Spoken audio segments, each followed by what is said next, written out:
Okay friends, ચલો welcome to web સંકુલ. Audible, visible, હું તમને દેખાવું છું, હું તમને સંભળાવું છું. એક વખત just give me the clarification that I am audible and visible to you.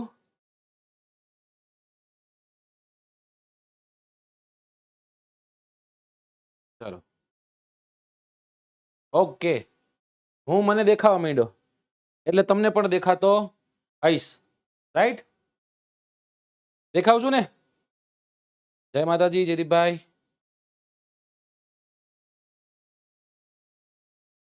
ચલો ટાઈમ થઈ ગયો, સાચી વાત છે. તે જેવો લેટ આવ્યો એ બદલ સોરી. કેટલી મિનિટ? એક્ઝેક્ટ 3 મિનિટ લેટ છું. આ બધી ટેકનિકલ વસ્તુઓ હોય, સમજાણું? ઘણી વખત એક વાયર સેજ આગો પાછો થઈ જાય ને તોય લાઈવ ન થઈ શકીએ અમે. ઓકે ચલો તો દોસ્તો, ચોપડીના લેક્ચરમાં આપ તમામનું હાર્દિક સ્વાગત છે. આપણે ધોરણ 9 ને ભણી રહ્યા હતા. 6, 7 અને 8 ને આપણે સક્સેસફુલી એમ કહી શકાય કે ભણી નાખ્યું, રાઈટ? 6થું ધોરણ ભણી ગયા આપણે, 7મું ધોરણ ભણી ગયા, 8મું ધોરણ ભણી ગયા. Now we are in standard 9. Standard 9 ને આપણે ભણી રહ્યા છીએ. 9મા ધોરણને આપણે ભણી રહ્યા છીએ. એ 9મા ધોરણમાં આપણે એક લેક્ચર તો કરી ગયા છે. તો સાહેબ હવે અત્યારે જે લેક્ચર શું છે એ લેક્ચર નંબર 2 છે. તમારે મને 2-4 કન્ફર્મેશન આપવાના છે. પહેલું કન્ફર્મેશન એ છે કે તમારે જીસીઆરટી નો જે ઈઝી પાર્ટ છે એને ભણવો છે કે પછી તમારે જીસીઆરટી નો હાર્ડ પાર્ટ છે એને ભણવો છે. તમારે મને કહેવાનું છે સાહેબ આમાં તમારે કેવું ભણવું છે, કારણ કે આજનો લેક્ચર ટોટલી તમારા અભિપ્રાયો ઉપર ડિપેન્ડન્ટ રહેવાનો છે, રાઈટ? અને એના ઉપર જ તે આખો લેક્ચર જે છે લેક્ચર થશે. કદાચ એવું પણ બને કે તમને લેક્ચર થોડોક કદાચ બોરિંગ લાગે જો આપણે કન્ટેન્ટ પર વધુ ફોકસ કરશું તો, બરાબર? પણ જો તમારે નક્કી કરવાનું છે કે ઈઝી કન્ટેન્ટ વાળી વાતને કરવી છે કે પછી આપણે અઘરામાં અઘરો જે પાર્ટ છે ને આપણે સમજવો છે. કેમ કે આજે પ્રયત્ન હું કરીશ કે તમને થોડુંક અઘરું સમજાવું, બરાબર? એના માટે તમારે શું કરવું પડશે? જેટલા વિદ્યાર્થીઓ જોડાયા છો બધા જ વિદ્યાર્થીઓ એક વખત આ સેશનને તમારે શેર કરવું પડશે, રાઈટ? દબાવીને એક વખત સેશનને શેર કરી દો. એક વખત સેશન શેર થાય એટલે આપણે સેશનની શરૂઆત કરી દઈએ, આજના લેક્ચરની શરૂઆત કરી દઈએ. ઓકે ચલો, સામાજિક વિજ્ઞાનના લેક્ચરમાં આપ તમામનું હાર્દિક સ્વાગત છે. લાઈક અને શેર તમારી ઘટે છે, જો ન કરી હોય તો કરી દેજો દોસ્તો. અત્યાર સુધીની સૌથી મોટી પડાપડી ઓફરના છેલ્લા દિવસો ચાલુ છે અને એમ કહી શકાય કે અત્યાર સુધીમાં વેબ સંકુલ દ્વારા જે આપવામાં આવેલા ડિસ્કાઉન્ટ છે એ ડિસ્કાઉન્ટમાં સૌથી વધુ ડિસ્કાઉન્ટ જો ક્યારે પ્રાપ્ત થતું હોય તો આ સમય દરમિયાન પડાપડી ઓફર દરમિયાન પ્રાપ્ત થતું હતું. એ જ વિદ્યાર્થીઓની માંગ હતી સાહેબ નથી લઈ શક્યા તો લંબાવી દો, 7 દિવસ સુધી લંબાણું છે. 13મી માર્ચના દિવસે આ પડાપડી ઓફર એન્ડ થઈ જશે. પછી કોઈ પણ જાતના તમારા હક પણ ચાલશે નહીં ત્યાં, રાઈટ? લાભ લેવો છે તો લાભ લઈ શકો છો. 3 મહિના, 6 મહિના, 12 મહિના, એ જીપીએસસી હોય, જનરલ કોર્સ હોય, તલાટી હોય, ટેટ કોન્સ્ટેબલ, પીએસઆઈ વગેરે વગેરે કોઈ પણ કોર્સ તમને ગમતો હોય કોર્સની તમે પસંદગી કરી શકો છો. સર તમે બધું જ સારું ભણાવો છો, તમને એવું લાગે કે પૂછાશે એવું કરવાનું અમારે. ઓકે જો ઈઝી વસ્તુ તો આપણે ભણી જ ગયા છે, કઈ મૂકવાનું જ નથી થતું. ઈઝી નહીં ભણવું છે, અઘરા નહીં ભણવું છે, મૂકવાનું તો થતું નથી જ. તે મને આટલા છોકરાઓ દેખાય છે કે પણ હકીકતમાં આટલા જ છોકરાઓની હાજરી છે. ऐसे तो कैसे चलेगा दोस्त? 400 लोग, बराबर? मात्र 400 છોકરાઓની હાજરી આવી તો કેમ ચાલશે ભાઈ? બધા જેટલા લોકો જોડાયા છો બધા એક વખત દમથી શેર કરી દો. ચલો એક વખત દમથી સેશનને શેર કરી દો, રાઈટ? આજે ખૂબ સારી એવી વાતો તમારી સમક્ષ લઈને આવ્યો છું. ચલો આપણે શરૂઆત કરી દઈએ. ઓકે તો પડાપડી ઓફર છે એનો લાભ લેવો હોય વિદ્યાર્થીઓ જે છે વિદ્યાર્થીઓ લાભ લઈ શકે છે. એક વખત જય હિન્દ નો ઉદય ઘોષ કરી દો એટલે પહેલો પ્રશ્ન હું તમારી સ્ક્રીન પર આપું. અને બાપુની એક પેટર્ન છે કે જય હિન્દ નો નાદ જ્યારે આવે પછી પહેલો પ્રશ્ન આપતા હોય છે બાપુ, બરાબર? તો એક વખત જય હિન્દ લખી અને આવવા દો એટલે પહેલો પ્રશ્ન તમારી સ્ક્રીન પર આપું. Yogendrasinh Chauhan, my favourite teacher. Thank you, તમારા બધાનો પ્રેમ છે એ જ સારું કામ કરવા અને હર હંમેશ આવી રીતના. મનીષ સિંધી સાહેબની હાજરી છે. ચાલો મનીષ સિંધી સાહેબને પણ બોલાવી લ્યો.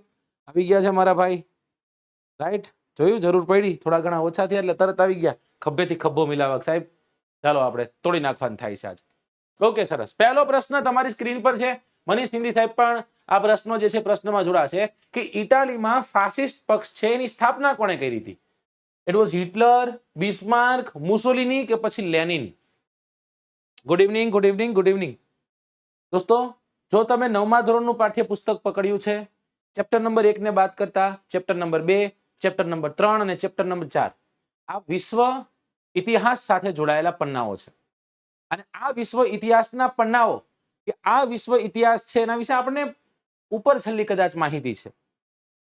કદાચ આજે હું તમને સમજાવીશ, તમે સમજશો, તમને એમ થશે કે સાહેબ આ તો યુપીએસસી નો આન્સર લખી રહ્યા છીએ અમે, કે જીપીએસસી ની મેઇન્સ ની પરીક્ષામાં આન્સર કરી રહ્યા છે એવું તમને લાગશે, રાઈટ? કારણ કે સમજવું છે જેવું. સાચો આન્સર લગભગ લોકો સાચો આન્સર કરી રહ્યા છે, ઓપ્શન સી તરફ જઈ રહ્યા છે. આજે આમ કહીને પ્રોમિસ કરી દો કે સાહેબ અઘરામાં અઘરું તમે પીરસવાના છો, મને ખબર છે કે આ જલ્દી ગળે ઉતરવાનું નથી, પણ અમે રહેશું, બરાબર? રાઈટ? ચલો, સાચો આન્સર શું દોસ્તો? સાચો આન્સર છે મુસોલિની. મુસોલિની ક્યાંક ઇતિહાસમાં તમે ભણ્યા છો? ક્યાં ભણ્યા છો કયો જોઈ મને? મુસોલિની સાથે જોડાયેલું કોઈ તથ્ય તમે ભણ્યા છો ક્યારેય? મને તો ખબર છે, પછી હું તમને કહીશ કે આ તથ્ય તમે ભણ્યા છો મુસોલિની સાથે જોડાયેલી વાતમાં. Option she is the right answer. જેટલા પણ ઓપ્શન સી સાથે જઈ રહ્યા છે તમામ વિદ્યાર્થીઓ એકદમ તબલા તોડ છે, એકદમ વિદ્યાર્થીઓ સાચા છે, બરાબર? આજે ઓછા છોકરા હોવા પાછળના ઘણા બધા કારણો, એ પૈકીનું એક કારણ હું સમજી ગયો કે આજે તો હોળી છે, કાલે તો ધૂળેટી છે, એટલે એવી રીતના ઘણી જગ્યાએ આજે ઉજવાય, ઘણી જગ્યાએ કાલે ઉજવાણી હતી, તો ધૂળેટીની તૈયારી કરી રહ્યા છે. કઈ શેરીમાં જવાનું છે, કેરીકોર ક્યાંથી ક્યાં આપણે રંગ ઉડાડવાનો છે. ઓકે, ચલો. અત્યારે જે આપણે વાત કરવી છે એ છે વિશ્વયુદ્ધ. વિશ્વયુદ્ધ પ્રથમ અને વિશ્વયુદ્ધ દ્વિતીય. વિશ્વયુદ્ધ પ્રથમ અને વિશ્વયુદ્ધ દ્વિતીય, જેને અંગ્રેજીમાં આપણે વર્લ્ડ વોર 1 અને વર્લ્ડ વોર 2 કહીએ છીએ. સાહેબ આ વર્લ્ડ વોર 1 અને વર્લ્ડ વોર 2 ક્યારે લડાના હતા? શું કામ લડાના હતા? રાઈટ? એની પાછળના મુખ્ય રીઝનો, એના મુખ્ય કારણો કયા કયા છે, એને આજે આપણે સમજવાનો પ્રયત્ન કરવો છે. દોસ્તો, એક ખંડ, અને એક ખંડનું નામ છે યુરોપ. કયો ખંડ છે? યુરોપ નામનો ખંડ છે. તમને બધાને જાણ છે આ યુરોપ નામનો ખંડ આફ્રિકાના દેશો અને ત્યાંથી આગળ જઈ એશિયાના અલગ અલગ દેશો છે એમાં આધિપત્ય સ્થાપે છે. આમ જોઈએ તો આ યુરોપમાં રહેલા અલગ અલગ દેશો છે એક નીતિ સાથે આગળ વધે છે, યુરોપથી બહાર જાય છે. કઈ નીતિ હતી? એ નીતિ હતી સામ્રાજ્યવાદની નીતિ. કઈ નીતિ હતી? સામ્રાજ્યવાદની નીતિ હતી, રાઈટ? સામ્રાજ્યવાદની સાથે સાથે પ્રદેશ લાલસા હતી એમને. ઘણા બધા પ્રદેશો છે, કોઈ પણ રીતના સામદામ દંડ ભેદ કરી અને પ્રદેશો જે છે એ એમને લઈ લેવાતા, બરાબર? એ પ્રદેશ લાલસા અને સામ્રાજ્યવાદની નીતિ જે છે એનો ભોગ બને છે બે મોટા કોન્ટિનેન્ટ. બે મોટા કોન્ટિનેન્ટ કયા? એક કોન્ટિનેન્ટમાં એક કોન્ટિનેન્ટ છે આફ્રિકા, બરાબર? બીજો કોન્ટિનેન્ટ કયો છે? તો કે બીજા કોન્ટિનેન્ટનું નામ છે એશિયા. એક છે એશિયા અને બીજો છે આફ્રિકા. એશિયા અને આફ્રિકા બંને યુરોપની સામ્રાજ્યવાદ અને પ્રદેશ લાલસાની નીતિનો શિકાર બને છે. સમજાય છે? સાહેબ કઈ રીતના, શું એવું તો થાય છે? તમને બધાને જાણ છે કે પોર્ટુગલ ખાતે એક રાજા હતો, અને એ રાજા શું કરે છે? એ રાજા એના જે નાવિકો છે, સાહસિકો છે, એને મોકલે છે, બરાબર? કે તમે દરિયો ખેડો અને વિવિધ દેશો જે છે એ દેશો સુધી તમે પહોંચો. એક વ્યક્તિ નીકળે જેનું નામ હતું ક્રિસ્ટોફર કોલંબસ. ઉત્તર અમેરિકાની નજીકમાં આવેલા નાના નાના ટાપુઓ સુધી પહોંચે, ત્યાં સુધી જીવે ત્યાં સુધી એમ કે ભાઈ આ વિસ્તાર જે છે એનું નામ છે ઇન્ડિયા. અમેરિકો વેસ્પુચી કે ભૂંડા, યુ આર રોંગ હિયર, તું અહીંયા ખોટો છું, આનું નામ અમેરિકા છે, આ ઇન્ડિયા નથી.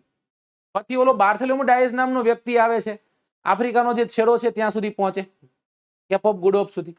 ત્યાંથી પછી આગળ વધી ઈસવીસન 1498 ક્રિસ્ટોફર કોલંબસ નામનો વ્યક્તિ ભારતનો નવો જળમાર્ગ શોધે છે. પોર્ટુગલ ના લોકો ભારત તરફ પહોંચે છે, ભારત આવે છે, ઘણું બધું વેચે છે, ઘણું બધું ભારતથી લઈ જાય છે. હવે યુરોપના તમામ દેશો છે આ હરીફાઈમાં ઉતરવા માંગતા હતા. એમાં ખાસ કરીએ તો સ્પેન, ઇટલી, જર્મની, આ બધા દેશો વારાફરતી વારા આમાં કૂદવાના હતા, એ ફિક્સ હતું.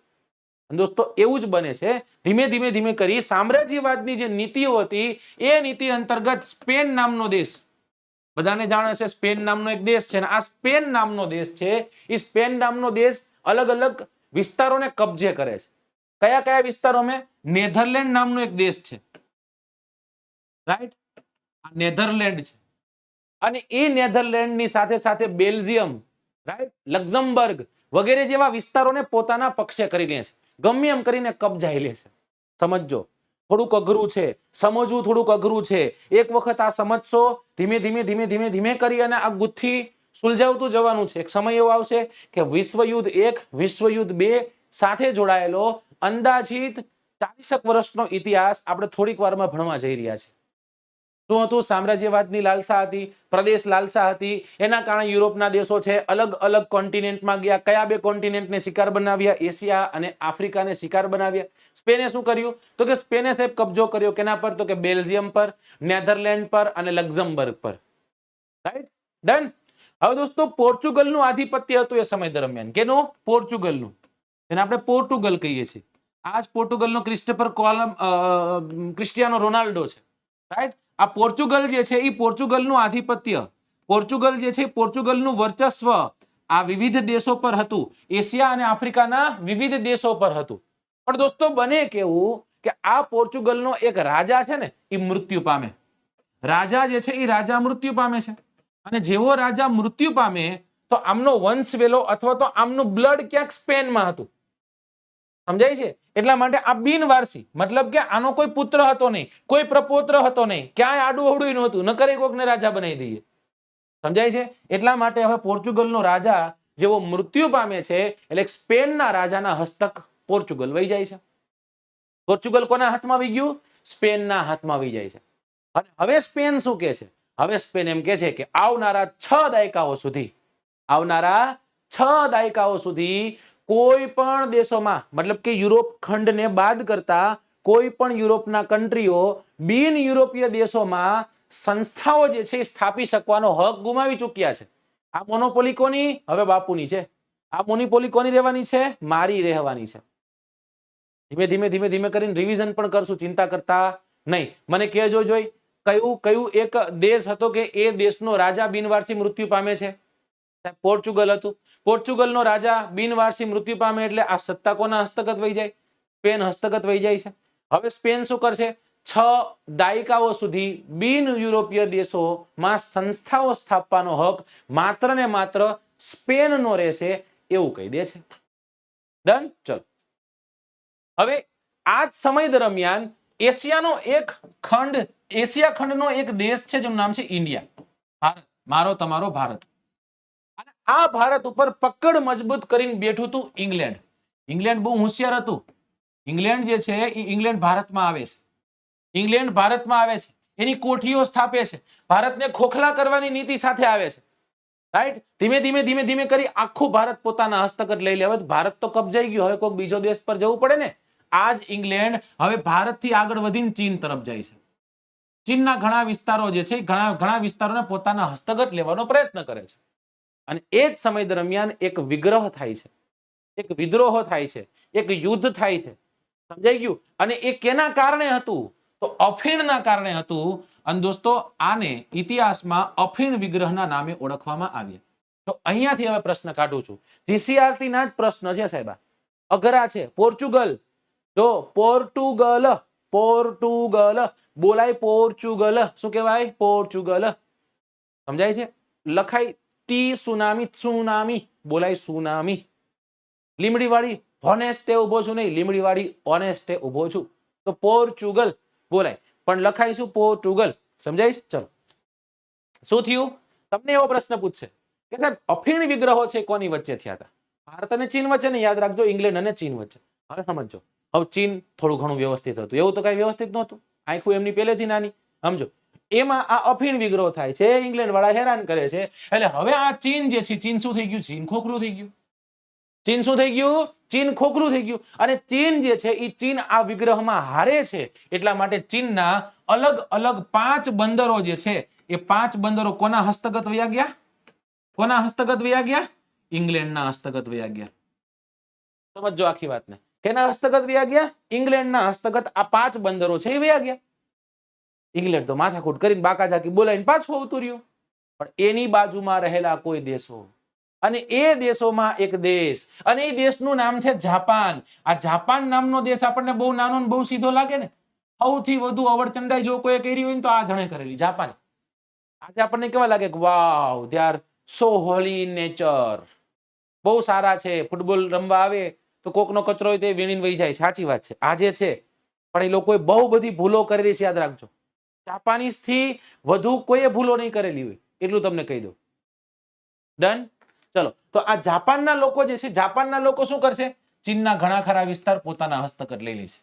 ચીન ગયું, ચીન પાસે કાંઈ છે નહીં. રાઈટ? ખાલી જાપાન નહીં, ઉપરથી તો કે રશિયા લઈ ગયું, આની કોરથી તો કે જર્મની અને ફ્રાન્સ ઉપાડીને લઈ ગયું, બેલ્જિયમ છે, અમેરિકા છે, આ બધા પોતાની રાજકીય અને વેપારી કોઠીઓ ત્યાં સ્થાપે છે અને કોને ખોખલું કરી નાખે છે? ચીનને ખોખલું કરી નાખે છે. ચલો સાહેબ, વાત તમે આ તો એશિયાની કરી, તમે એમ કહેતા આફ્રિકામાં તે સંસ્થાનવાદ હતો. આફ્રિકામાં સંસ્થાનવાદ કઈ રીતના પહોંચ્યો? આફ્રિકાના અલગ અલગ વિસ્તારોમાં સંસ્થાનવાદ પહોંચ્યો હતો. આ છે આફ્રિકા. આ જ આફ્રિકાનો જે ઉત્તરનો ભાગ હતો, જેને આપણે ઉત્તર આફ્રિકા કહીએ, એ ઉત્તર આફ્રિકા પર કોને આધિપત્ય સ્થાપ્યું પોતાનું? તો દોસ્તો યાદ રાખજો, અલ્જીરિયાનો જે વિસ્તાર છે એમાં ફ્રાન્સે પોતાનું આધિપત્ય સ્થાપ્યું.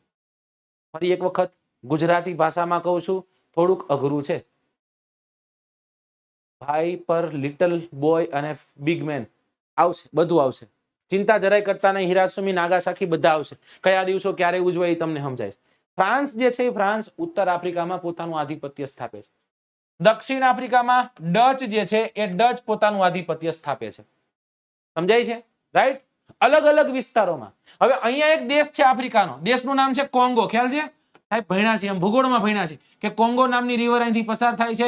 જ્યારે ત્યાંથી વિષુવવૃત્ત પસાર થાય છે, કોંગો રિવર વિષુવવૃત્તને બે વાર ઓળંગી જાય છે. રિપબ્લિક ઓફ કોંગો નામનો દેશ અહીંયા આવેલો છે. આ કોંગો નામના દેશને એક રાજા જીતી જાય છે. અને રાજા ક્યાં હતો? ક્યાંનો હતો? બેલ્જિયમનો રાજા હતો. રાઈટ? લિયોપોલ્ડ નામનો એક રાજા હતો, બેલ્જિયમનો રાજા હતો. અને એ રાજા કેને જીતી જાય છે? કોંગોને જીતી જાય છે. દક્ષિણમાં, હાવ દક્ષિણમાં આવ્યો તો કેપનો વિસ્તાર છે, એમાં કોનું આધિપત્ય હતું? ઇંગ્લેન્ડનું આધિપત્ય. જોજો, સમજજો આખી વાત. હું ઘણી વાતો એવી સમજાવીશ તમને, એમ સાહેબ આવું બનેલું, આ તો અઘટિત ઘટનાઓ છે, આ ઘટવી ન જોઈએ પણ ઘટાણી છે. યુરોપમાં સામ્રાજ્યવાદ, પ્રદેશવાદની નીતિ, સ્પેન જે છે એ સ્પેન, નેધરલેન્ડ વગેરે વગેરે જેવા વિસ્તારોને જીતે છે, બરાબર, પોતાના હસ્તગત લઈ લે છે. પોર્ચુગલના રાજાનું અવસાન થાય છે. સ્પેન જે છે સ્પેનનો રાજાના હસ્તગત પોર્ચુગલ વહી ગયું. 10 વર્ષ સુધી બિન યુરોપિયન વિસ્તારમાં યુરોપિયનોએ પોતાના સંસ્થાનો સ્થાપવાના નહીં. રાઈટ? પરંતુ એ જ સમય દરમિયાન એશિયા અને આફ્રિકામાં સંસ્થાનવાદની સ્થાપના થઈ ગયેલી. ઇન્ડિયામાં ઇંગ્લેન્ડે પોતાની પકડ મજબૂત કરી લીધેલી. ત્યાંથી ચીનમાં જાય છે. ચીનમાં અફીણ વિગ્રહ થાય છે. આ જ અફીણ વિગ્રહમાં ઇંગ્લેન્ડ જીતે, ચીન હારે છે. ચીન જે છે ચીનની સત્તા થોડીક ધીમી પડતા જાપાન, રશિયા, ફ્રાન્સ, ઇટલી વગેરે જેવા દેશો પોતાના સંસ્થાનો જે છે ચીનમાં સ્થાપે છે. ચીનને હાવ ખોખલું કરી નાખે છે. ચીનના 5 બંદરો ઇંગ્લેન્ડના પક્ષે વયા ગયા છે. આફ્રિકામાં સંસ્થાનવાદની વાત કરીએ તો ફ્રાન્સ, ઉત્તર આફ્રિકાનો વિસ્તાર, ત્યારબાદ જેને આપણે કેપનો વિસ્તાર કહીશું એમાં ઇંગ્લેન્ડ, ડચ તો કે દક્ષિણ આફ્રિકાના વિસ્તારમાં, અને કોંગો જે છે એ કોંગોમાં બેલ્જિયમનો રાજા છે એ કબજો જમાવે છે. સમજાઈ ગયું કે નહીં? આટલું થોડુંક અઘરું છે, હજી તમને કહું છું. આવું ક્યાંય હેમજાસ પહેલા મને કયો, આજ દિવસ સુધી આવું વાંચ્યું છે ક્યાંય? તો મારા ઘરનું કાંઈ નથી લાવ્યો. હું મારા ઘરનું લાવ્યો ને તો એમ કહું, વાહ અભિજીત સિંહ વાહ, ભૂકા કાઢી નાખ્યા તમે. 9મા ધોરણના પાઠ્ય પુસ્તકમાં દીધેલો ડેટા હું તમારી સામે મૂકું, બીજું કાંઈ નથી. That's it.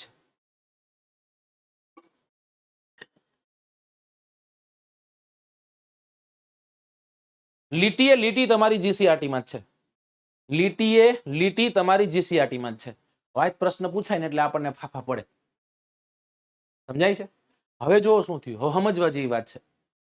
માથાકૂટો થઈ, આફ્રિકાનો આ વિસ્તાર મારો, ઓલો કે એશિયાનો આ વિસ્તાર મારો, આ બે દેશો મારા, ઓલો કે આ બે દેશો મારા, બાકા ઝાકી બોલે રહી. યુરોપ છે ને એ મહાસત્તા બનવા, યુરોપના કન્ટ્રી જે છે એ આ સામ્રાજ્યવાદને, પ્રદેશ લાલસામાં તે આખા વિસ્તારને તબાહ કરી દેશે એમ કહીને તોય ચાલે. હવે દોસ્તો ડાયા થઈ ગયા, યુરોપના લોકો ડાયા થઈ ગયા કે કામ કરો ભાઈ, કજિયાના મોકાળા બધા ભેગા થાવ. ક્યાં ભેગા થશું? તો કે બર્લિન ખાતે ભેગા થાવ. મને કહેજો બર્લિન ક્યાં આવેલું છે, આટલું તમારે મને કહેવાનું. આગળ જતા બર્લિન ઘણું થશે.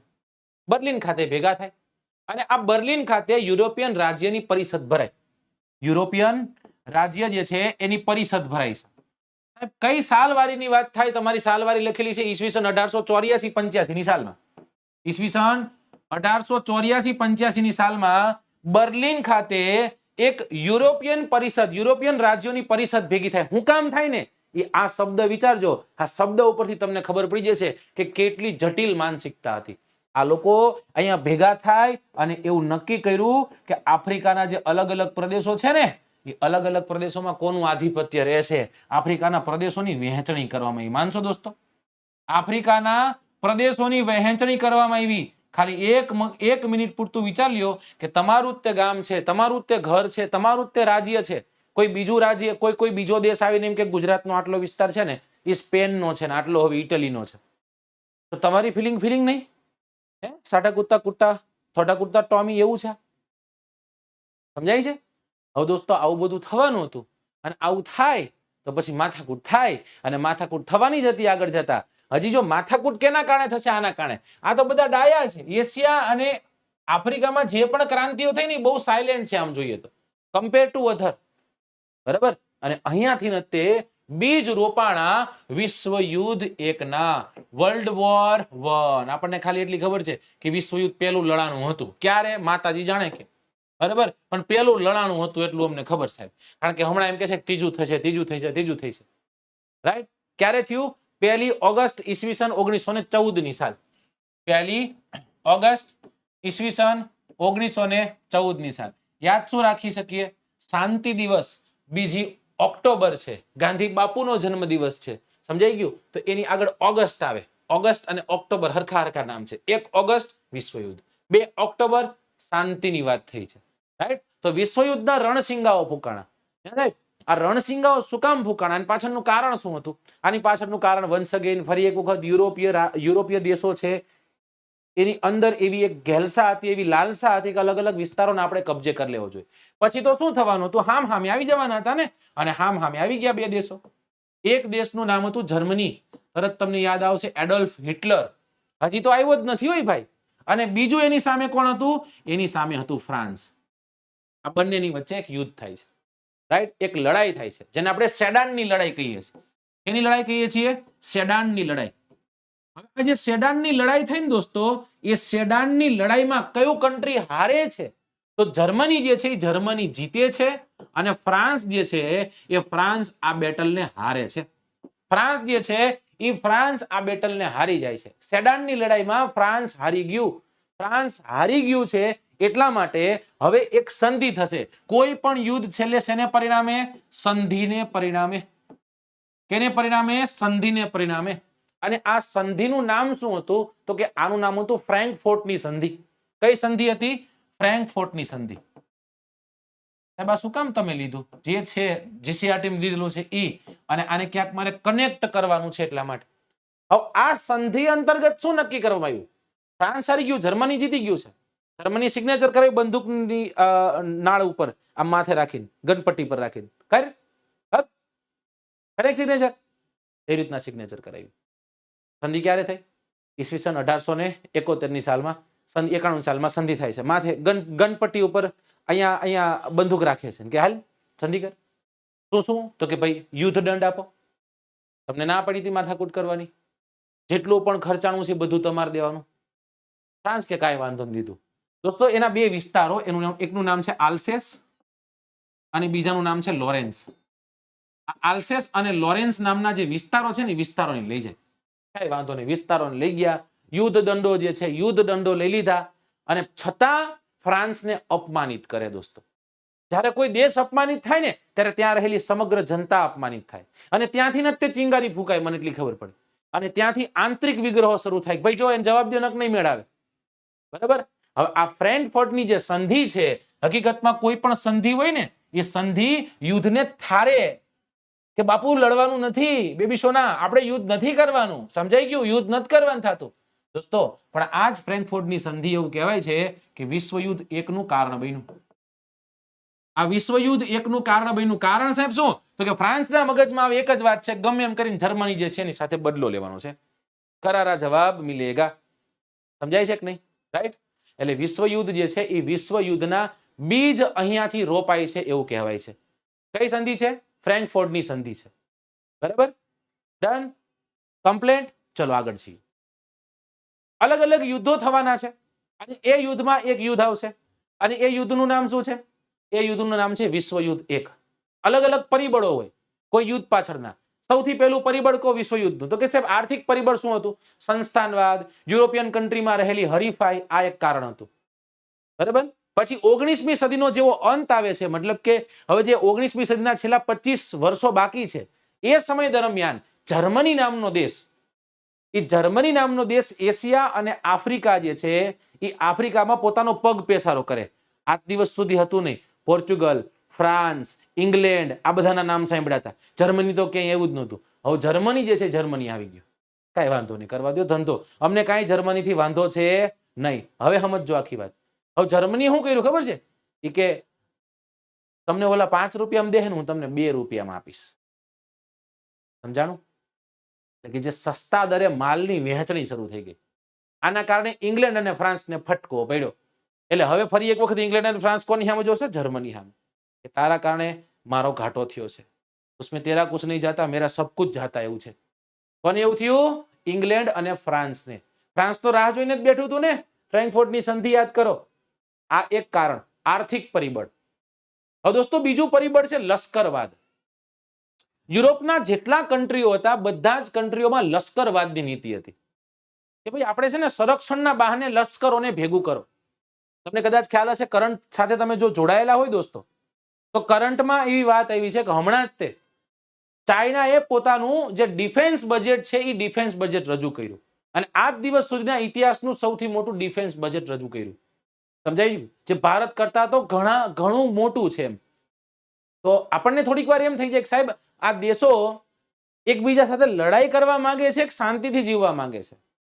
દોસ્તો આ હરીફાઈમાં રહેવા માટે તમારે તમારી પાસે રહેલા શસ્ત્રો અસ્ત્રો દેખાડવા પડશે અને એટલા જ માટે યુરોપના લગભગ બધા કન્ટ્રીઓ શું ચાલુ કર્યું? તો કે સંરક્ષણના બહાને શસ્ત્રોનું ઉત્પાદન ચાલુ કરી દીધું. બે વાત થઈ, એક આર્થિક પરિબળ કહી દીધું, સંસ્થાનવાદ અને હરીફાઈ.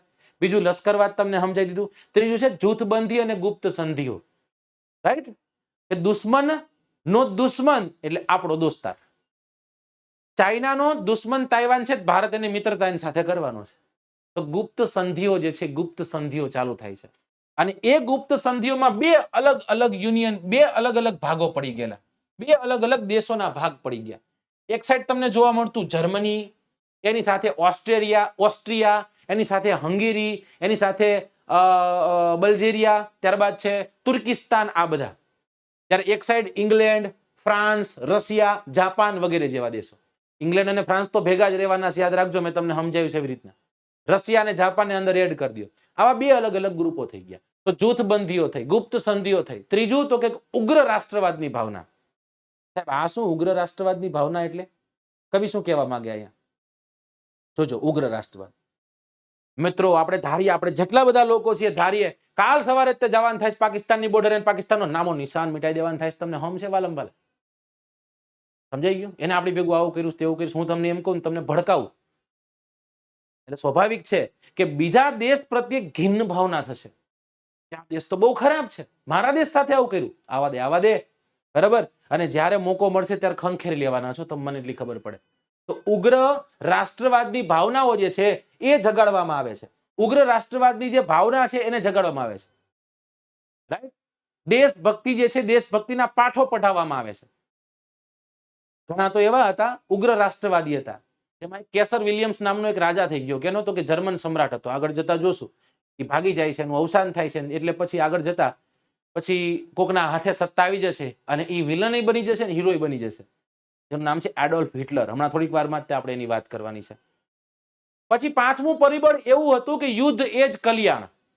બરાબર? યુદ્ધ અંગેનું મહત્વ જે છે કે તત્વજ્ઞાન જે છે બધા અલગ અલગ. કોઈ કેમ કે છે કે યુદ્ધ એ જ કલ્યાણ. તમે માનશો નહીં, ઘણા બધા લેખકો છે ને, એ લેખકો એવું લખી ગયા કે યુદ્ધ છે ને એ યુદ્ધ સારામાં સારું છે.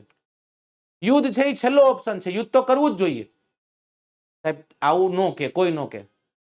ત્રિસ્ક્રે નામનો એક લેખક થઈ ગયો અને એ લેખકે એવું કીધેલું છે કે જે વ્યક્તિ શક્તિમાન છે ને, જેની પાસે શક્તિ છે, એને તે જીવવાનો હક છે. રાઈટ? યુદ્ધ એ જ કલ્યાણની નીતિ સાથે જીવે છે. પવિત્ર કાર્ય છે યુદ્ધને, એવું માનવા લાગ્યા લોકો. આ બધા જ કારણો થયા. હવે મુખ્ય કારણ આવે છે એ સમજો તમને કે દોસ્તો નવા નવા લગ્ન થયા હોય ને બગી ફરતા આવી રીતના હોય ને, એક બગી જઈ રહી છે આવી રીતના, બરાબર? અને આ બગી જે છે એ બગી જઈ રહી છે. વાંધો નતો, કઈ વાંધો આવ્યો નહીં. બગીમાં રાજા અને રાજા નિરાણી છે, બરાબર?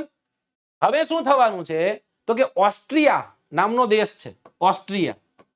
ઓસ્ટ્રિયા નામના દેશના રાજકુમાર, ઓસ્ટ્રિયા નામના દેશના રાજકુમાર છે અને એમના પત્ની જ્યારે જતા હતા એ સમય દરમિયાન 28 જૂન ઈસવીસન 1914 ની સાલ છે. એ સમય દરમિયાન દોસ્તો બ્લેક હેન્ડ નામની એક સંસ્થા છે, એ સંસ્થા આને ગોળી મારી હત્યા કરી નાખે છે, ગોળી મારી દે છે. હવે દેશનો સર્વોચ્ચ જે હોય એની ગોળી મારી જો કોઈ બીજો દેશ હત્યા કરી નાખે એટલે દેશ ઉગ્ર બનવાનો છે. કઈ સંસ્થા હતી? બ્લેક હેન્ડ નામની સંસ્થાનો હેન્ડ હતો આમાં. કઈ સંસ્થા હતી? બ્લેક હેન્ડ નામની સંસ્થા. બરાબર. ઓસ્ટ્રિયાએ એવું કીધું હંગેરીને કે ભાઈ આ તમારી સંસ્થા છે એનો હાથ, પગ, માથું, ધડ બધું આમાં છે, તમે 48 કલાકમાં જવાબ દો નહીતર નો થવાની થઈ છે. હંગેરીની સર્બિયા આવશે. રાઈટ. તમે જવાબ દેજો નકર નો થવાની છે. 48 કલાકના અંતે કોઈ જવાબ નથી આવતો અને સર્બિયા તેમ કહે છે કે અમને તો ખબર જ નથી. બ્લેક હેન્ડ નામની સંસ્થા અમને તો ખબર જ નથી. જેમ કે પાકિસ્તાન એમ કહે છે ને કે અલગ અલગ આતંકવાદીઓ અમારન્યા અમને તો ખબર જ નથી. સમજાય? પણ સિક્યુરિટી એને ને એ લોકો આપે. આવું જ બને છે. અને એટલે હવે દોસ્તો યુદ્ધ થવાનું એ ફાઇનલ હતું અને હવે ઓસ્ટ્રિયા સર્બિયા ઉપર આક્રમણ કરી દેશે. કેની ઉપર આક્રમણ થયું? ઓસ્ટ્રિયાનું સર્બિયા ઉપર આક્રમણ થયું. શું કામ? કારણ મેં તમને સમજાવ્યું. 48 કલાકમાં જવાબ દઈ દો અને એવલા લોકોને પકડીને અમારી સામે હાજર કરો નકર મજા આવશે નહીં. સર્બિયા કે અમને કઈ ખબર જ તે નથી. અને એટલા માટે દોસ્તો યુદ્ધ જાહેર થઈ જાય છે. શું જાહેર થઈ જાય છે? યુદ્ધ જાહેર થઈ જાય છે. માનશો નહીં તમે કે આમાં અમેરિકા જોડાઈ જાય છે. કોણ જોડાય છે? અમેરિકા જે છે, ઓસ્ટ્રિયા જે છે, ઓસ્ટ્રિયા જોડાય. My mistake. ઓસ્ટ્રિયા છે જોડાય છે, સર્બિયા સાથે યુદ્ધ કરે છે. ઓલા અજાણ છે એવું કીધું એટલા માટે. અહીંયાથી ન તે વર્લ્ડ વોર 1 ના બીજ રોપાઈ જાય છે. તો કોઈ એક વિશ્વયુદ્ધ, કોઈ પણ નાનું યુદ્ધ છે એ યુદ્ધ પાછળ ઘણા કારણો હોઈ શકે, પણ આ કારણને સૌથી મેજર માનવામાં આવે છે કે આ સૌથી અગત્યનું કારણ હતું કે આના કારણે બધું થયું. પછી તો કે વિશ્વ 2 અલગ અલગ ભાગોમાં વહેંચાઈ જાય છે. એક સાઈડ ફ્રાન્સ ને રશિયા ને બ્રિટન ને યુએસએ ને ઇટાલી ને. આમાં રશિયા નામનો દેશ છે ને એ વિશ્વયુદ્ધ 1 માં જોડાનો. તો આવા પ્રશ્ન પૂછાય. હું ક્યાંય મારું મટીરિયલ નથી લાવ્યો, યાદ રાખજો દોસ્તો. આ બધું તમારી જીસીઆરટી માં છે. રશિયા જોડાનો હતો પણ રશિયાએ શું કર્યું ખબર છે? રશિયા કે હવે એમ નહીં રમતા. ઈસવીસન 1917 માં રશિયા ખસી ગયો. હવે રશિયા ખસી ગયો તો બીજો એક દેશે અંદર એન્ટ્રી મારી દીધી. એનું નામ છે યુનાઇટેડ સ્ટેટ્સ ઓફ અમેરિકા. અને એ ક્યારે જોડાનો? ઈસવીસન 1917 માં. પ્રશ્ન પૂછાય યુનાઇટેડ સ્ટેટ્સ ઓફ અમેરિકા વિશ્વયુદ્ધ 1 માં ભાગ લીધેલો? હા, ઇટાલીએ ભાગ લીધેલો. આ બંને દેશો બાદમાં જોડાયેલા. એક સાઈડ શું હતું? જર્મની હતું, ઓસ્ટ્રિયા હતું, ટર્કી હતું અને હંગેરી હતું. આવા દેશો હતા. ડન? ચલો, આટલી વાત થઈ ગઈ, ખબર પડી ગઈ. ત્યાંથી આપણે આગળ જઈએ. કોની વાત કરી રહ્યા હતા? જર્મનીની વાત કરી રહ્યા હતા. હવે જર્મનીએ શું કર્યું? શું કામ અમેરિકા જોડાનું? એનું તમને કારણ સમજાવું.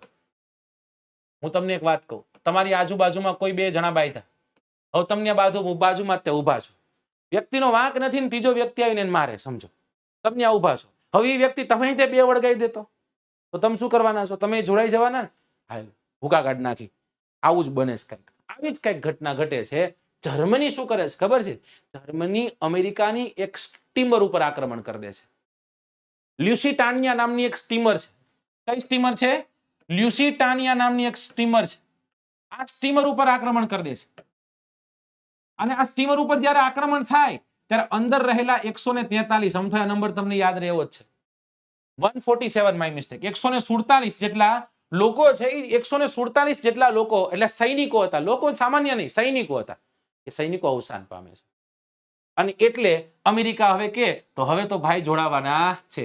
યુનાઇટેડ સ્ટેટ્સ ઓફ અમેરિકા યુદ્ધમાં કૂદી ગયું. ઈસવીસન 1917 માં યુનાઇટેડ સ્ટેટ્સ ઓફ અમેરિકા આ યુદ્ધમાં જોડાણું. રાઈટ? ડન? જર્મનીનો વાંક હતો? હતો. સાહેબ કોઈ પણ યુદ્ધ છેલ્લે શું થાય? સંધિને પરિણામે. આ સંધિ ક્યારે થઈ? ઈસવીસન 1918 ની સાલમાં થઈ. 14 થી 18 સુધી વિશ્વયુદ્ધ ચાલે છે. 11મી નવેમ્બરના દિવસે ઈસવીસન 1918 ના દિવસે એક સંધિ થાય છે. આ સંધિ ફરી એક વખત કહું છું, એક સંધિ હતી જે વિશ્વયુદ્ધ 1 ને પરિણામી. હજી એક સંધિ છે જેના કારણે વિશ્વયુદ્ધ બીજું થશે. બીજા વિશ્વયુદ્ધની સંધિ ત્રીજું વિશ્વયુદ્ધ થાય એવું હતું પણ શીત યુદ્ધ થઈ ગયું, જેને આપણે કોલ્ડ વોર એરા કહીએ છીએ. સાહેબ એવું તો શું થયું? આમાં સંધિ થઈ ગઈ. રાઈટ? મિત્ર રાષ્ટ્રો જે છે એ મિત્ર રાષ્ટ્રોની શરણાગતિ એને સ્વીકારી લીધું. ભાઈ અમે હારી ગયા, કજિયાના મોકાળા. આના કારણે ઘણા બધાનું જાનમાલની નુકસાન થયાનું શું થશે? આર્થિક નુકસાન કહું તો 6.5 કરોડ 6.5 કરોડ જેટલા લોકોએ ભાગ લીધેલો. એ સમય દરમિયાન તો વસ્તી ઓછી ને. 1 કરોડ લોકો મૃત્યુ પામેલા, 2 કરોડ લોકો ઇન્જર્ડ થયેલા, 70 લાખ જેટલા લોકો જે છે એ કાયમી અપંગ બની ગયેલા. આ એક આર્થિક કારણ કીધું. હવે સામાજિક કારણ કહી દો. સામાજિક કારણમાં એક પોઝિટિવિટી તમને બતાવું છું. આજ દિવસ સુધી સ્ત્રી જે છે એ સ્ત્રીની વ્યાખ્યા નહોતી થઈ, હવે સ્ત્રીની વ્યાખ્યા થવા લાગી. સાહેબ કઈ રીતના વ્યાખ્યા થવા લાગી? સાહેબ શું હતું, કઈ રીતના સમજાવો? જો ઘણા બધા પુરુષો છે, એ પુરુષો જ્યારે મૃત્યુ પામે છે ત્યારે હવે ઘરમાં એક સ્ત્રી છે, એના જીવનનો ગુજારો કયો, એના છોકરાઓ છે કે જે હવે જે વૈધા છે એનું ભરણ પોષણની જવાબદારી સ્ત્રી પર આવે છે. એટલા માટે સ્ત્રી હવે 4 દરવાજા કે 4 દિવાલો ઓળંગીને બહાર નીકળતી થાય છે, પોતાના પગ પર ઊભી થતી થઈ જાય છે. રાઈટ? પુરુષ સાથે ડગથી ડગ ભરાવાનું ચાલુ થઈ જાય. તો આ એનું એક સારું પરિણામ પણ છે, બરાબર, પણ ખરાબ પરિણામો વધુ છે. એ જ સ્ત્રીનો પતિ ગયો છે, કાંઈ એના દાદા, કાંઈ એને દાદી, મતલબ કોઈને કોઈ લોકો ત્યાં મૃત્યુ પામ્યા છે યુદ્ધના કારણે. ઘણા બધા બાળકો છે અનાથ થયા છે. દોસ્તો આ વિશ્વ આખામાં જ્યારે જ્યારે યુદ્ધ થાય છે ત્યારે એક વસ્તુ ફાઇનલ થાય છે, એને આપણે મંદીના નામે ઓળખીએ છીએ. કેના નામે ઓળખીએ છીએ? મંદીના નામે ઓળખીએ છીએ. સાહેબ સંધિ થઈ ગઈ, યુદ્ધ ખતમ થઈ ગયું. હવે યુદ્ધ ખતમ થઈ ગયું તો સંધિ કરી નાખો ને. હવે સંધિ કરી નાખીએ આપણે. ઈસવીસન 1919 ની સાલમાં સંધિ થાય, બધાને ભેગા કરવામાં આવે કજિયાના મોકાળા, અને એ સંધિને કહેવાય છે વર્સેલ્સની સંધિ. કેની સંધિ કહેવાય છે? ટ્રીટી ઓફ વર્સેલ્સના નામે ઓળખવામાં આવે છે, જેને ગુજરાતી ભાષામાં આપણે વર્સેલ્સની સંધિ કહીએ છીએ. જૂન મહિનામાં ઈસવીસન 1919 ની સાલમાં થાય છે. મિત્ર રાષ્ટ્ર છે એ ફ્રાન્સની રાજધાની પેરિસમાં પહોંચે છે, અને એ પેરિસમાં જ્યારે પહોંચે ત્યારે શાંતિ પ્રક્રિયાની શરૂઆત કરે છે, અને અહીંયા એક સંધિ કરે છે. વર્સેલ્સ નામનું એક સિટી છે, એના શીશ મહેલમાં એ સંધિ થાય છે, એટલા માટે એનું નામ વર્સેલ્સની સંધિ અથવા તો ટ્રીટી ઓફ વર્સેલ્સના નામે ઓળખવામાં આવે. આ સંધિમાં કીધું હતું કે ભાઈ પ્રાદેશિક વ્યવસ્થા જાળવવાની, લશ્કરોમાં ઘટાડો કરવાનો, ખોટી રીતના નહીં ભરવાના, ભાઈ અમારે માથાકૂટ થઈ ગઈ, જોશે હજી વધુ નહીં.